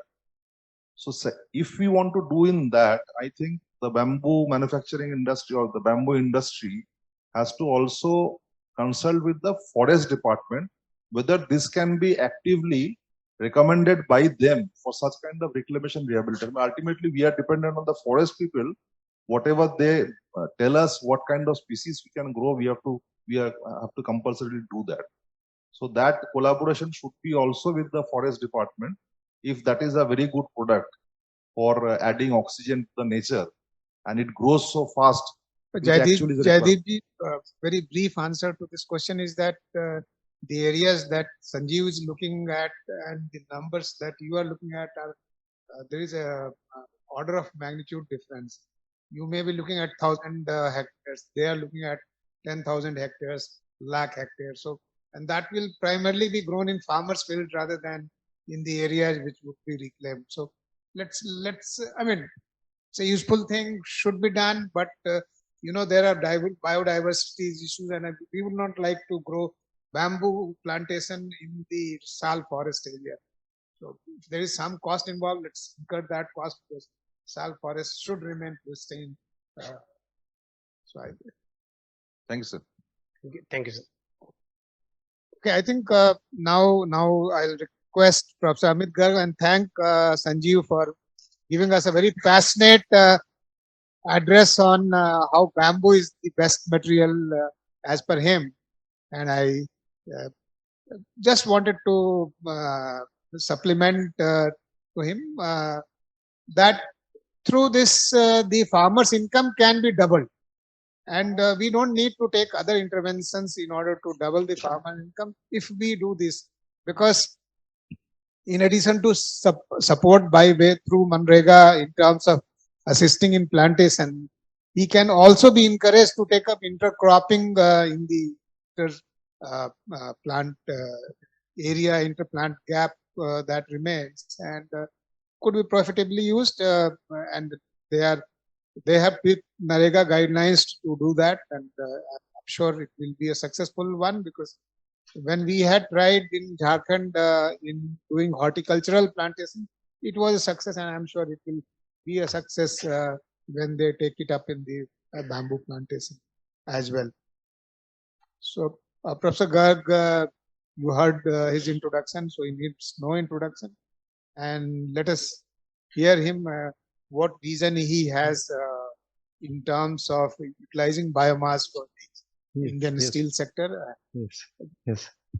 Coming as he does from the carbon accounting framework, and he has a lot of stories and insights to share. Professor Garg. Thank you, sir. It's an honor to be here and under your chairship. So let me try to answer the last question you put us, that what is in it for steel and biomass. So we do a energy plantation modeling for all over Indian districts, about 641, but now districts get bifurcated. We started 641 districts. And energy plantation is done based on suitability of the location. We are very much closely working with forest departments. Then suitability of soil, then water availability, then economics. All these we have put we call it a GIS based optimization model for all the Indian districts. So in this, sir, surprisingly, out of these 641, 121 districts get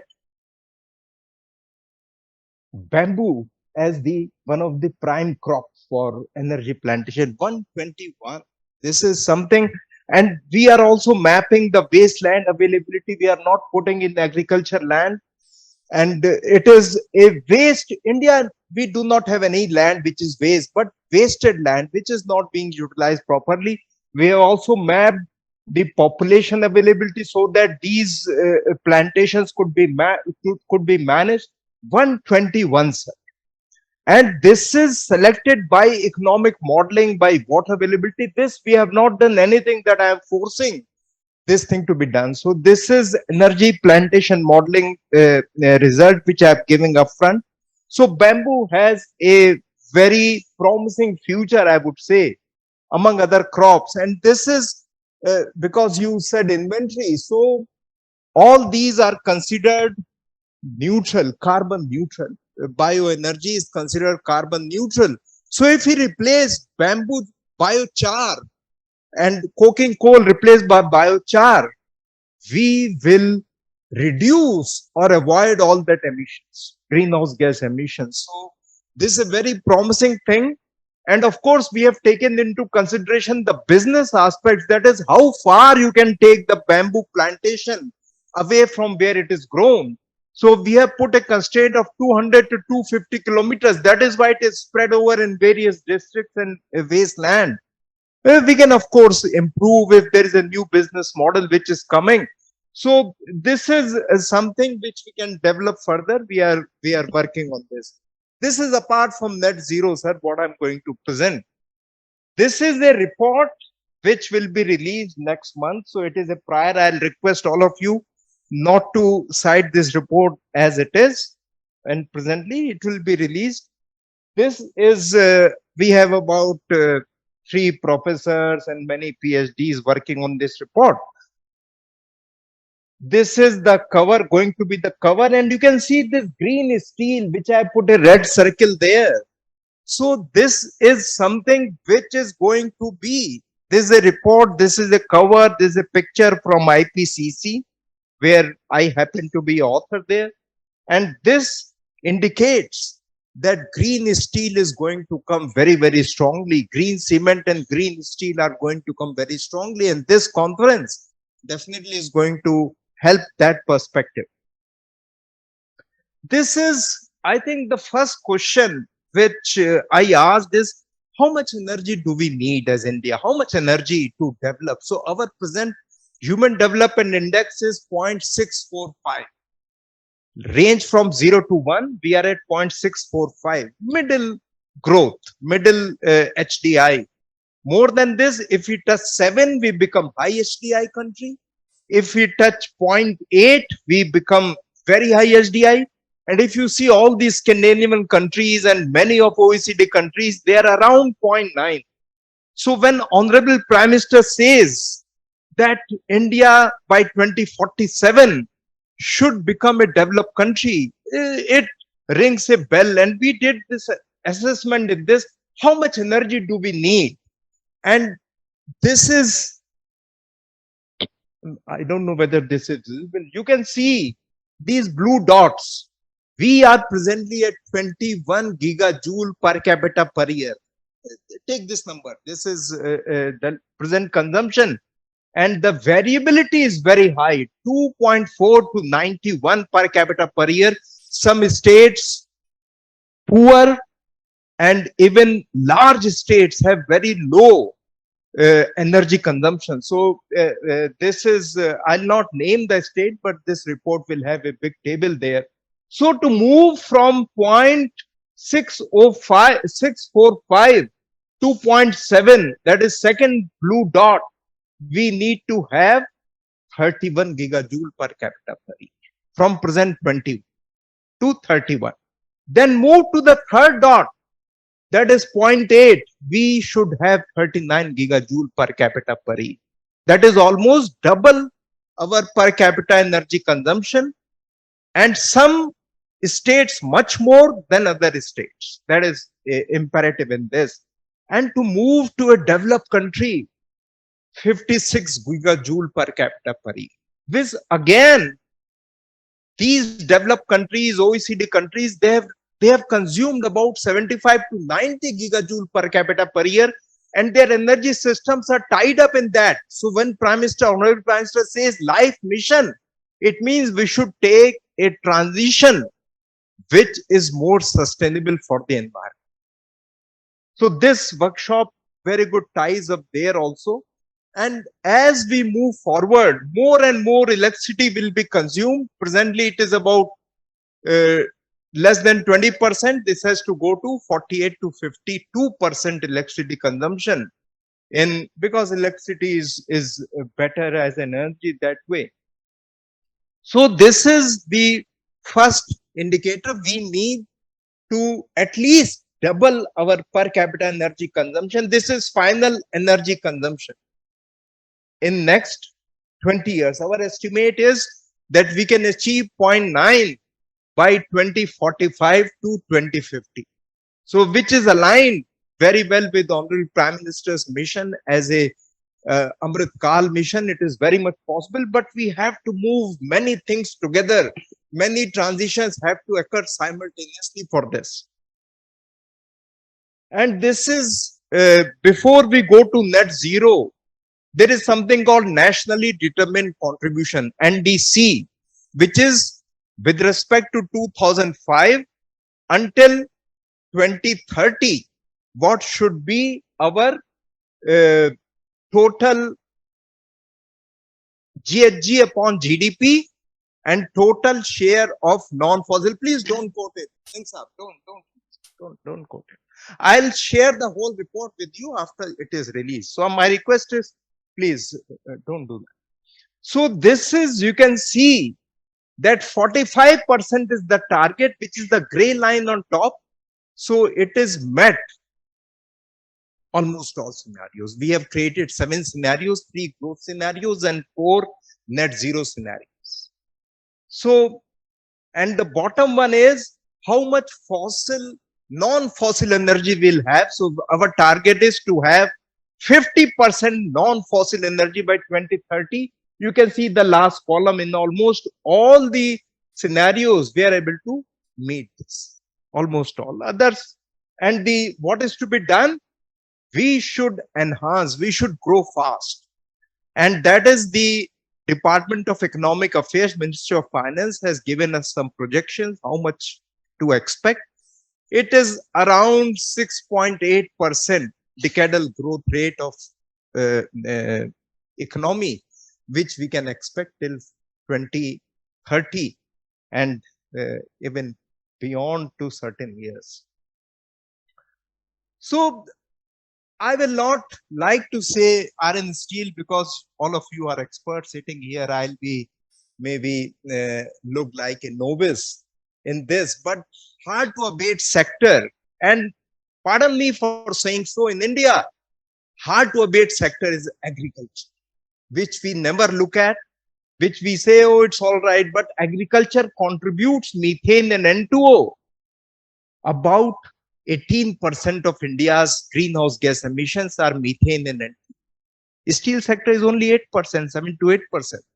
So I think we have to be keep that sense of proportion in mind. Where do we want? If we say steel, maybe we can look at maybe 40 steel plants and manage them. But agriculture, we have to manage 40 million farmers. So it is a challenge, big challenge.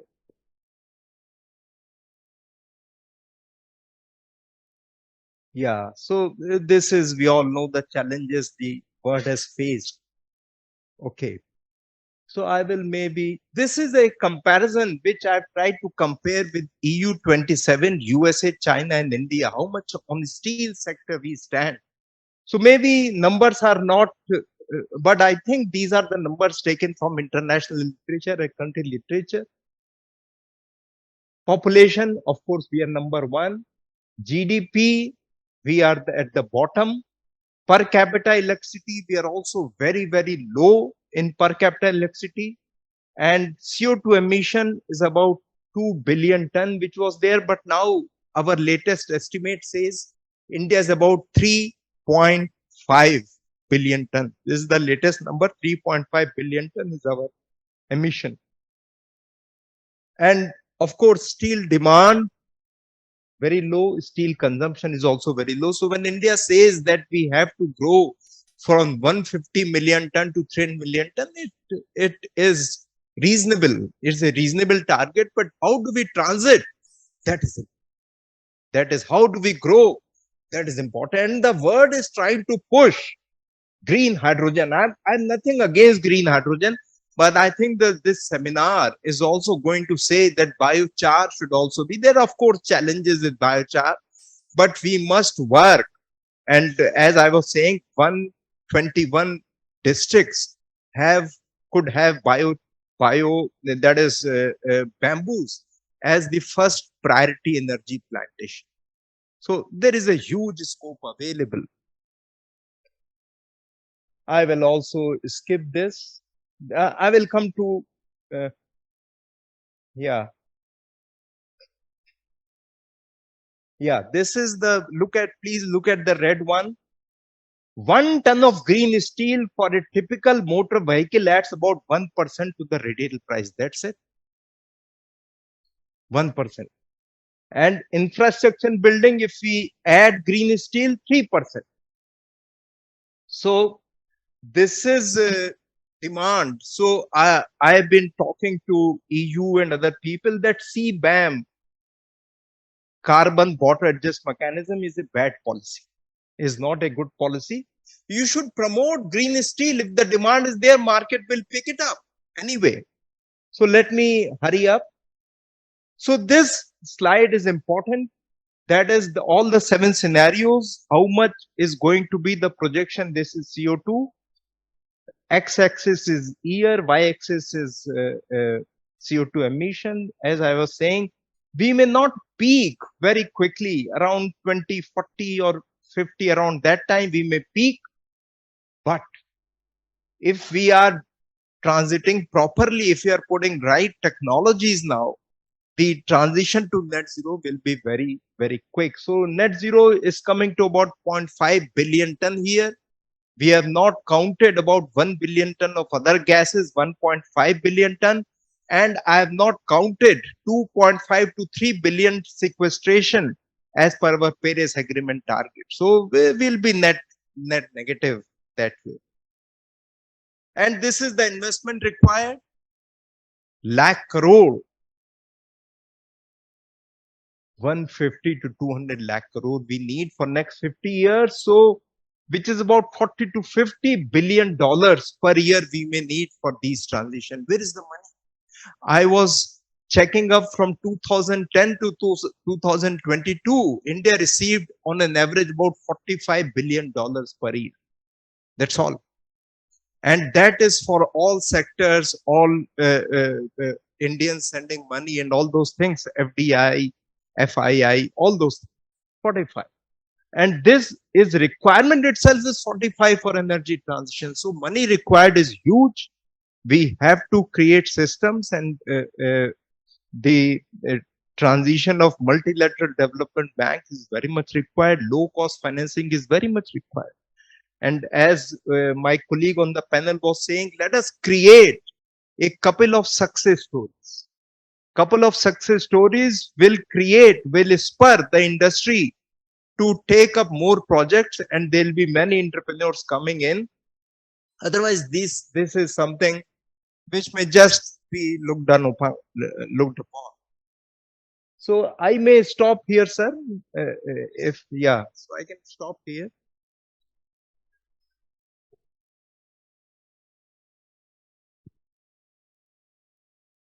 Yes, please.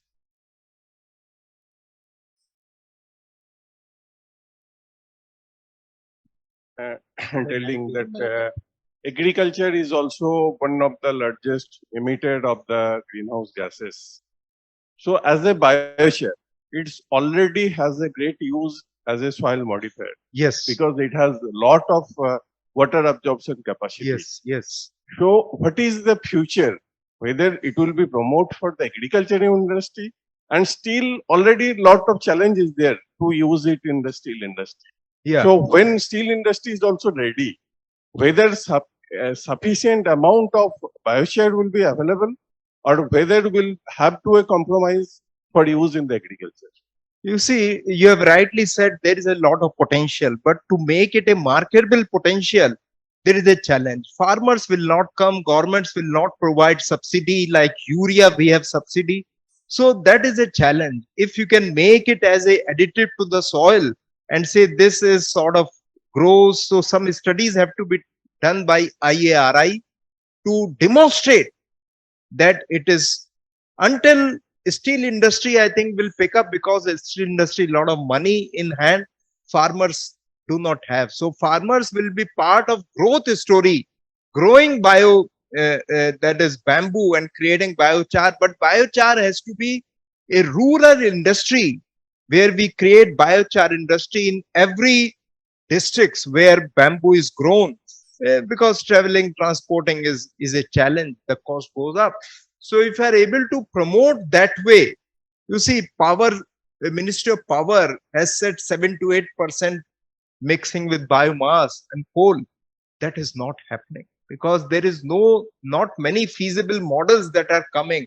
So here also the problem will come of feasible models, economic models. So वो तो अभी कुछ नहीं कह सकते. So we are looking into all these things at my institution. We are IIM Ahmedabad. At IIM Ahmedabad, we are looking these issues, and let us see how can we create attractive business models for these to come up. So considering This is also be emitting CO2. How it will reduce the CO2 emission there? No, Because it is they are saying that- biogenic nature. It is biogenic nature. So that is not considered But fossil. ultimately So it the is CO2 considered emission will carbon come. neutral. CO2 emission after burning this biochar, whatever biochar coal is coming. So, Sir, that is what I am trying to say. It is considered biogenic nature, so carbon neutral. okay, that, All source, if it is fossil, it is it is considered in carbon. If it is not, then it is not considered. It's carbon neutral. okay, thank you. I think considering the shortage of time, I will stop because you can converse with Professor Garg after. You can send me questions. I will. And he will also be available during the lunch to take your questions. So thank you. We are eagerly looking forward to your report and also eagerly looking forward to get a copy of the report. Even if it's priced, we will not mind paying. So that's wonderful. And several things that you mentioned, as SDI goes up, the energy consumption goes up non-linearly. That is a great point to note. There is a lot of potential in biomass, and particularly in the energy modeling that you have done. You have identified 121 districts, and there would be other districts where other forms of biomass could also be taken up. So this data is very useful, and your institution would also be called upon to generate economic models which could enable the coupling of all these disparate elements together. Thank you very much, Professor Garg. Now I'll request another giant of the sector, Mr. Venkat Raman. And despite his age and despite his current health conditions, he has agreed to come and address us, and let's hear him.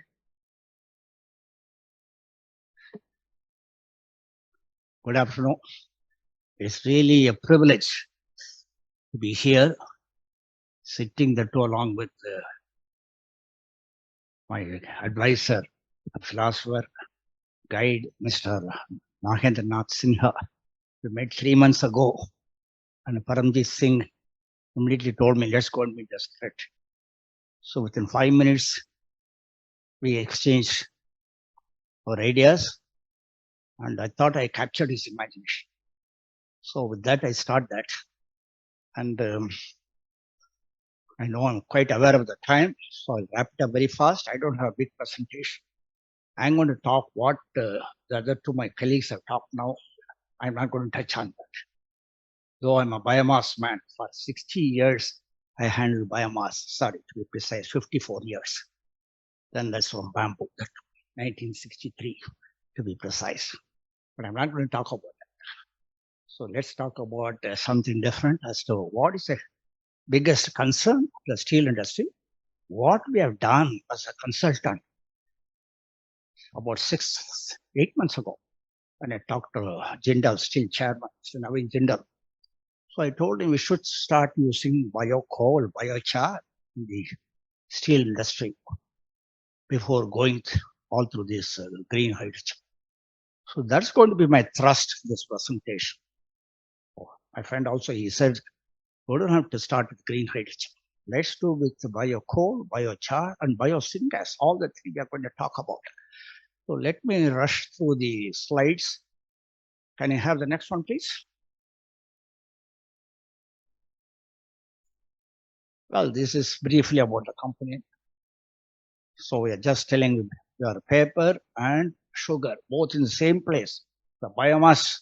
Then we have battery unit where we are trying to sell. We are trying to make fuel cell. So all these will be connected to green hydrogen in future from biomass.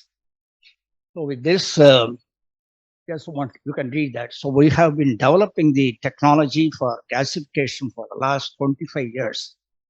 Precisely 1992, I set up the gasification plant, demo plant in a paper mill. So since then, we have been looking at it, see how to take biomass forward in terms of various steps: briquetting, drying, pyrolysis. Can you show the next slide, please? I'll just show you what we had in the last year, in our annual report. You see, this is how I put it in my annual report last year. I would like Secretary attention here that we started with the biomass briquetting, then we went for drying. That's where the briquettes come. Then you go to torrefaction. That's how the biocoal comes. Then you go to complete pyrolysis to make bio oil. Then you go to the gasification step. That's the biosyn gas. Then finally you have bio clean hydrogen. I'm going to stop here for a minute because I want attention of the Secretary here to my slide. May I request Secretary Steel, please? Sir, I want your attention because this laboriously I did it last year. Sorry to interrupt you because you have been my kind of a mentor. So I want you to tell me whether vision is there. So the vision was there last year. Then I came to you. Then you said, let's do it. Then a couple of months ago, Paramjit Singh called me and said, can you come to the seminar? Then Navy manager called me. I said, I have health issues. I'm not able to make it. Anyway, all that is behind me now. So this is what we are moving on this curve. So this is something we are right now on torrefaction. Then we may skip bio oil. We may do it. But you're right on to biosyn gas before we go to bio-green hydrogen. Next slide, please. So this is telling you we are working on the entire spectrum of how to take the biomass to the full advantage and how to deploy it. So switching to biofuels such as biocoal, biochar, biosyn gas, and green hydrogen in place of thermal coal in steel industries. This we want to do step by step, and we'll tell you where we are going to use it, very focused. And we have done some work also with Jindal Steel. Biocoal, biochar, dry rotary kiln, not dry, sorry, DRA rotary kiln, and PCF blast furnace. We went to the Raigad in a hot summer. Myself, my colleague, Mr. Sabesan, we went and visited Jindal Steel, their plant in Raigad. And they agreed with us that they can use the biochar as a injection in the PCI, at least 20%. That's what we're trying to see. We know the problems of biochar, problem of explosion, combustion. They have fortunately nitrogen blanket. So let us take advantage of that. That's good. So that's not an issue. We are going to produce it right in site. We're not going to transport biochar. We'll put up the plant right in their backyard. They have the space. So we'll put it there. So what is the size? What is the capacity? What is the capex? All this we'll talk about. There's not much time, but let me rush through. So you have to be very attentive. Otherwise you'll miss some of the things I'm talking about. So biosyn gas next. How to take syngas into the vertical shaft kit. Okay. We'll come to that step by step. So this lot of things we are talking generally. I'm not going to go through that. I think the one that makes a lot of sense because the CBAM, green steel, production of green steel, all these are there. But how do you take it to the level where we can produce at least 1 million tons of green steel? Start with at least 100,000 tons of green steel. How do we do that? Just create one line. So I'll talk about that. So before that, we had to do some trials. So we'll take some biochar. We're trying to put up a plant. We'll show you what is a biochar plant it looks like. It is indigenously available. And fire in the blast furnace. It has some challenges. It has a blast. And biochar has got a different characteristics than coal. Fixed carbon. First time my friends are saying biochar, they're talking about the field and other thing. Everybody told me, look at fixed carbon. Can you get me 70 to 80% fixed carbon? That's one thing was there. Then secondly, we went to looking at biocoal, where they have the DRI. This country has got about 30 million tons of DRI plants working on rotary kiln. So I would like to submit to the Steel Secretary. Let us start doing something on this, convert this DRI, rotary kiln, make use biocoal, at least 50% the tail end, so that way we start greening the industry in a very quick, small, easy way. Then go and look at blast furnace. Blast furnace is not an easy guy. Because I know that way back 1965, I went to a steel mill as a trainee in the BIOS steel plant. So I know what it's all like, playing with the blast furnace. So let's take DRI first, use the biocoal, and then next step we'll go and see how to use the biochar in the blast furnace. Then the last one I'm talking about is see how we can replace GH2, because we are going to use the economical to produce green hydrogen from biomass for small capacity rather than from electrolyzer process. This is what we are going to show you to the end of the slides, which is kind of a proprietary. I must tell you, like my Amit Garg, don't copy, don't take photo, because you have to pay for that. Yes, we labored on this for 2 months on this, but I waited for this occasion. I can't get a better occasion to unveil it in front of Steel Secretary. Next slide, please. Okay, have you come so far? Not bad, Sabisa. We are cutting short the story. So this is a slide, no photography, please. So look at the bottom line so that we don't miss the thrust. The thrust is biogas-based hydrogen at the top, and on the right side is electrolyzer green hydrogen on the right. And look at the bottom line, dollars per million BTU. We are almost at half of that. And I can get you hydrogen at 200 rupees a kg, you're going to love it. But is that what we want to do? Or should we look at biosyngas? I'll come to that. Why? Because biosyngas. But this is to tell, yesterday I was at the Punjab Energy Development Authority, talking to the chairman, making a presentation on this, why they should go with the rice straw. I'm also coming to rice straw, paddy straw. Gasification, a very good step for paddy straw. Don't burn it. You have very high silica. You have to wrestle with the salts. They're doing it in Punjab. They don't like when I tell them, don't burn it. I'm saying gasify it. For that, entire silica, salts, everything come as a biochar, little bit at the bottom, give back to the field. That's where it came from. Potassium, char, silica, they all belong to the land. So no problem in disposal. Take the gas, then see what you want to do. Okay? So biosyngas is only half of the real green hydrogen. Green hydrogen is $40 a million BTU. Biosyngas is only $20 or $15 a million BTU. I'll go to the next slide to tell you, see why you want to do that. Because my sugar is coming down. So potential feedstocks of biocoal. I don't think I have to run to this because you all know that bamboo is an excellent candidate. Rice straw, we cannot ignore that. Rice straw, Karali, Punjab, everywhere, 42 million tons of rice straw spread over 4 states, Punjab, Haryana, UP. So if you use all of that, quickly tell you, you can make 1 million tons of green hydrogen from rice straw of 20 million tons of rice straw. Okay. So if the target is to make 5 million tons of green hydrogen by 2030, let us grab 1 million tons for ourselves for biomass. Let them do electrolysis now. So that 1 million tons can be produced out of 20 million tons. The yield is roughly about 5% because the rice straw has got a low caloric value.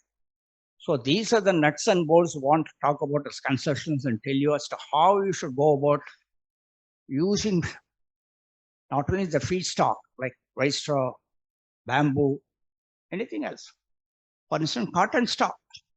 People are worried about a lot of cotton stock in Gujarat. They want to use that. So all these we can do that because the gasification doesn't know the difference, except it knows only the difference, the caloric value, what is going inside. It doesn't worry about the fixed carbon. So we'll go to the next slide to tell you. We are trying to do biocoal plant. Right now in the Jindal Steel Plant, I have offered Secretary Steel, chairing the session knows we are trying to do a small pilot plant there, produce biocoal 100 tons per day to feed only to the blast furnace, or you can be fed even to DRI. We prefer DRI because the problems of feeding in blast furnace, PCI. So DRI, the tail end, roughly they are using now 200 tons per day of coal in one small DRI plant, okay, about 320 tons metal. So 50% that is replaced. This is what we want to do. And if we are talking to indigenous manufacturer, I also talked to several overseas technology suppliers. We'll have to make it also indigenous because this should not be very expensive. So overseas suppliers are very expensive because Japan and Korea are buying biochar and biocoal at very high price. You can't believe it is more than 25,000 rupees a ton. Your own imported coal is hardly at blast furnace level, it's 21,000 rupees per ton. So they're asking me, can you deliver to 18,000 rupees a ton? That's what the real challenge is. Eventually, everybody wants to go green, but only if it is economical. Nobody wants to touch green by barge pole unless it's economical. That is what the steel magnates are talking about, Chairman. So you and I may be talking about green. I've been struggling to talk about green with my own paper mills.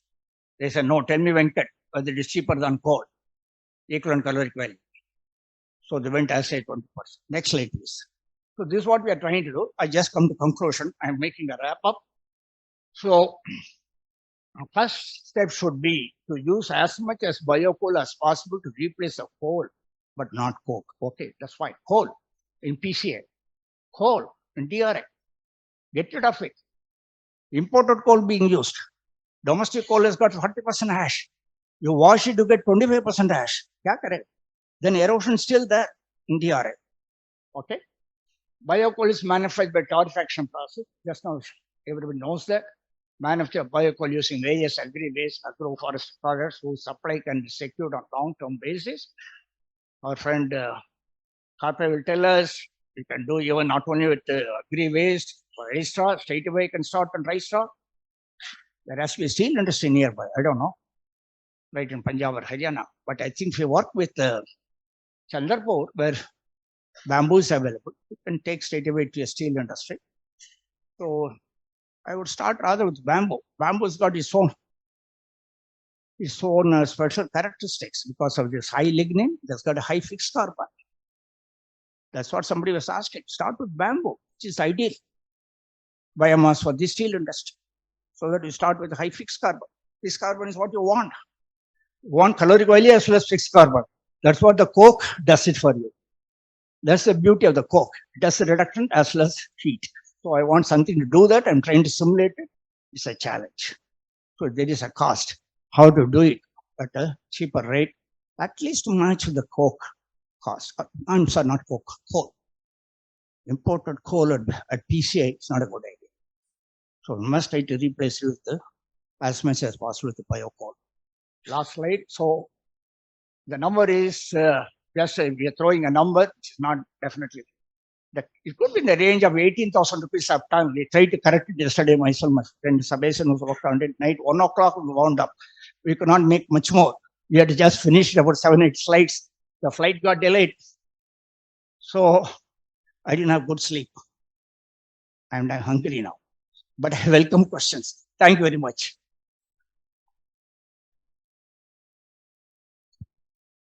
Mr. Venkatesan is hungry, but he has whetted our appetite for more. So, one or two questions. Yeah, I will welcome the questions. I'll forget my appetite.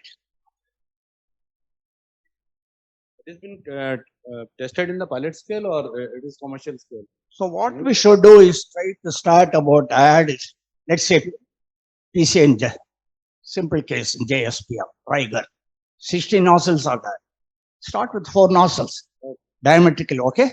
What will be the replacement ratio with PCI tool? 1-to-1 replacement ratio or? No, that's a good question. You have to see what's fixed carbon. If you can Yes, get as high as 75, 80, you can manage the 1-to-1 ratio. If you're going to only 70, still you want about 1.2 times.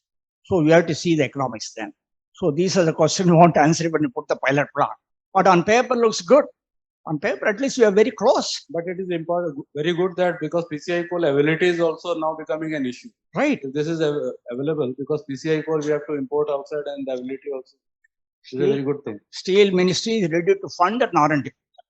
Yes. The project is not big deal. 5 crores, 10 crores. And 5 crore is very less क्या amount. फर्क पड़ता है?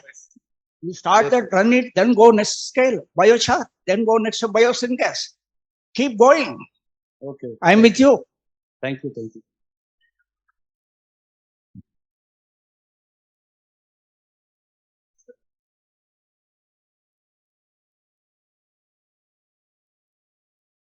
Sir, I was reading somewhere that by the torrefaction process, we can increase the specific heat, that is kilocalorie or per kg of the biomass by 1.2 times.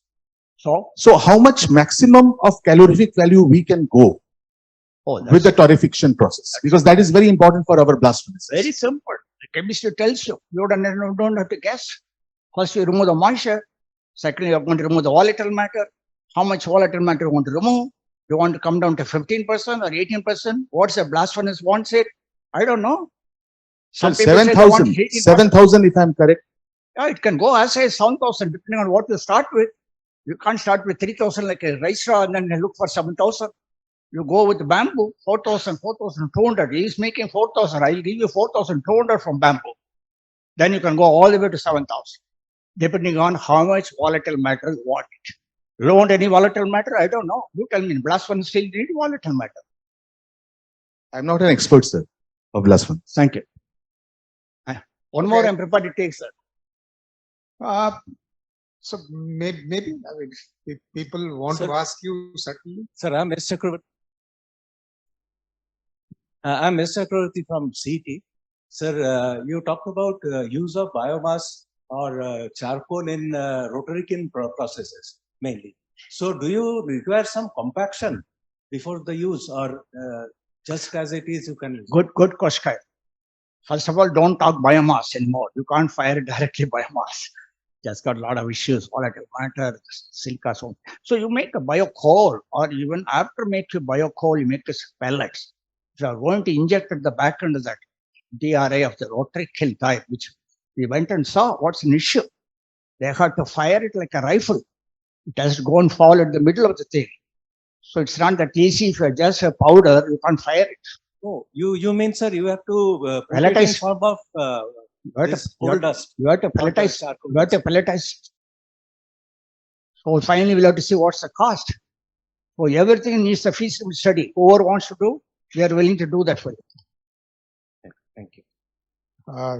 Thank you, Mr. Venkatesan. I think very clear pathway he has laid out, and through the question and answer sessions, as well as his address, clarified a lot of issues.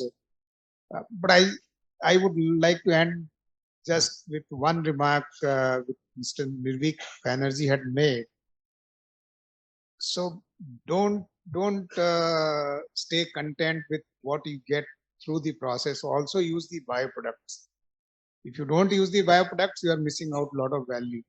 So as in steel making, similar logic and wisdom is also applicable here. So we would have to work on utilizing the bioproducts which has been mentioned. I do not know the chemistry and I don't know the so can't comment on it exact specific, but the fact remains that if we don't use the bioproducts, we are losing out of value. So look at the technology, look at the cost, and see if we can make economic use of the bioproducts that come out during the process. Just want to add one more point. Can you hear me? See, we have already done the syngas from coal that has been done in Angul by JSPF. So that's a pioneering work on an high ash coal. So that's no more a magic for us. So we can do from biomass. I'm trying to see whether we can set up a small biomass-based syngas and put it in a small vertical shop again. Produce at least 10,000 tons of green steel or 1 lakh tons of green steel, so that we can tell the world we have produced green steel only from biomass all the way through. In fact, you can take further, Nervik. If you want to go to biosyngas, then what to do with the EAF? So you put in EAF also biochar. So we'll have to look at that, how to do it. Because EAF also is not that easy. So we had to, you know, the chemistry and all that. In EAF better than I do. When it was Miller Street 1, there was no EAF. So I don't know much about it. Thank you. Thank you very much. And since we have, we are at about 2:20 and everyone is hungry sitting here for about 3 to 4 hours. So I would only like to conclude that with the 3 eminent experts in their own domain talking about various issues of the kind of biomass which is good, the areas from where the biomass, particularly bamboo, could be sourced, and how does the human development index and the energy use can be decoupled, and the pathway to go for utilization of biomass in the steel making given by Mr. Venkatesh and I think Venkatraman, I'm sorry. So it's a complete plate, and we are really happy. We are extremely grateful to all these speakers and all the members in the audience who put different questions to bring out various issues.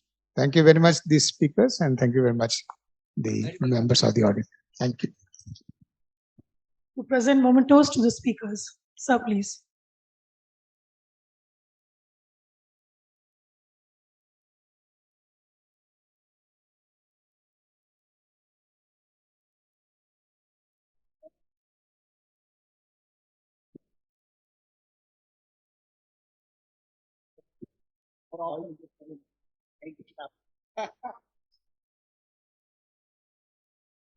I don't retire like yes.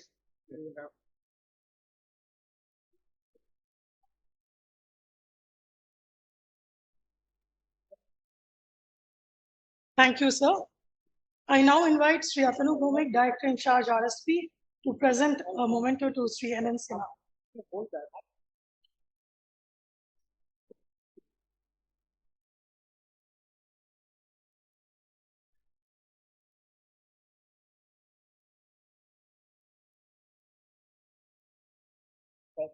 Very much to see in Delhi.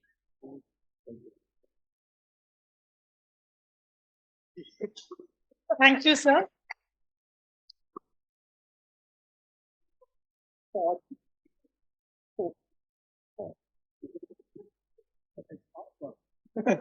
Looks like that's much. We have come to the end of the plenary session, and all of you are invited for lunch in the foyer, which is outside the auditorium. All of you are requested to assemble here at 2:45 for the next session. The next technical session 1 is on biochar application and R&D. I have a request to all the speakers of technical session 1 and 2 to hand over their presentation material at the reception, which is in the foyer itself. Thank you. Don't forget to like, subscribe, and share the videos.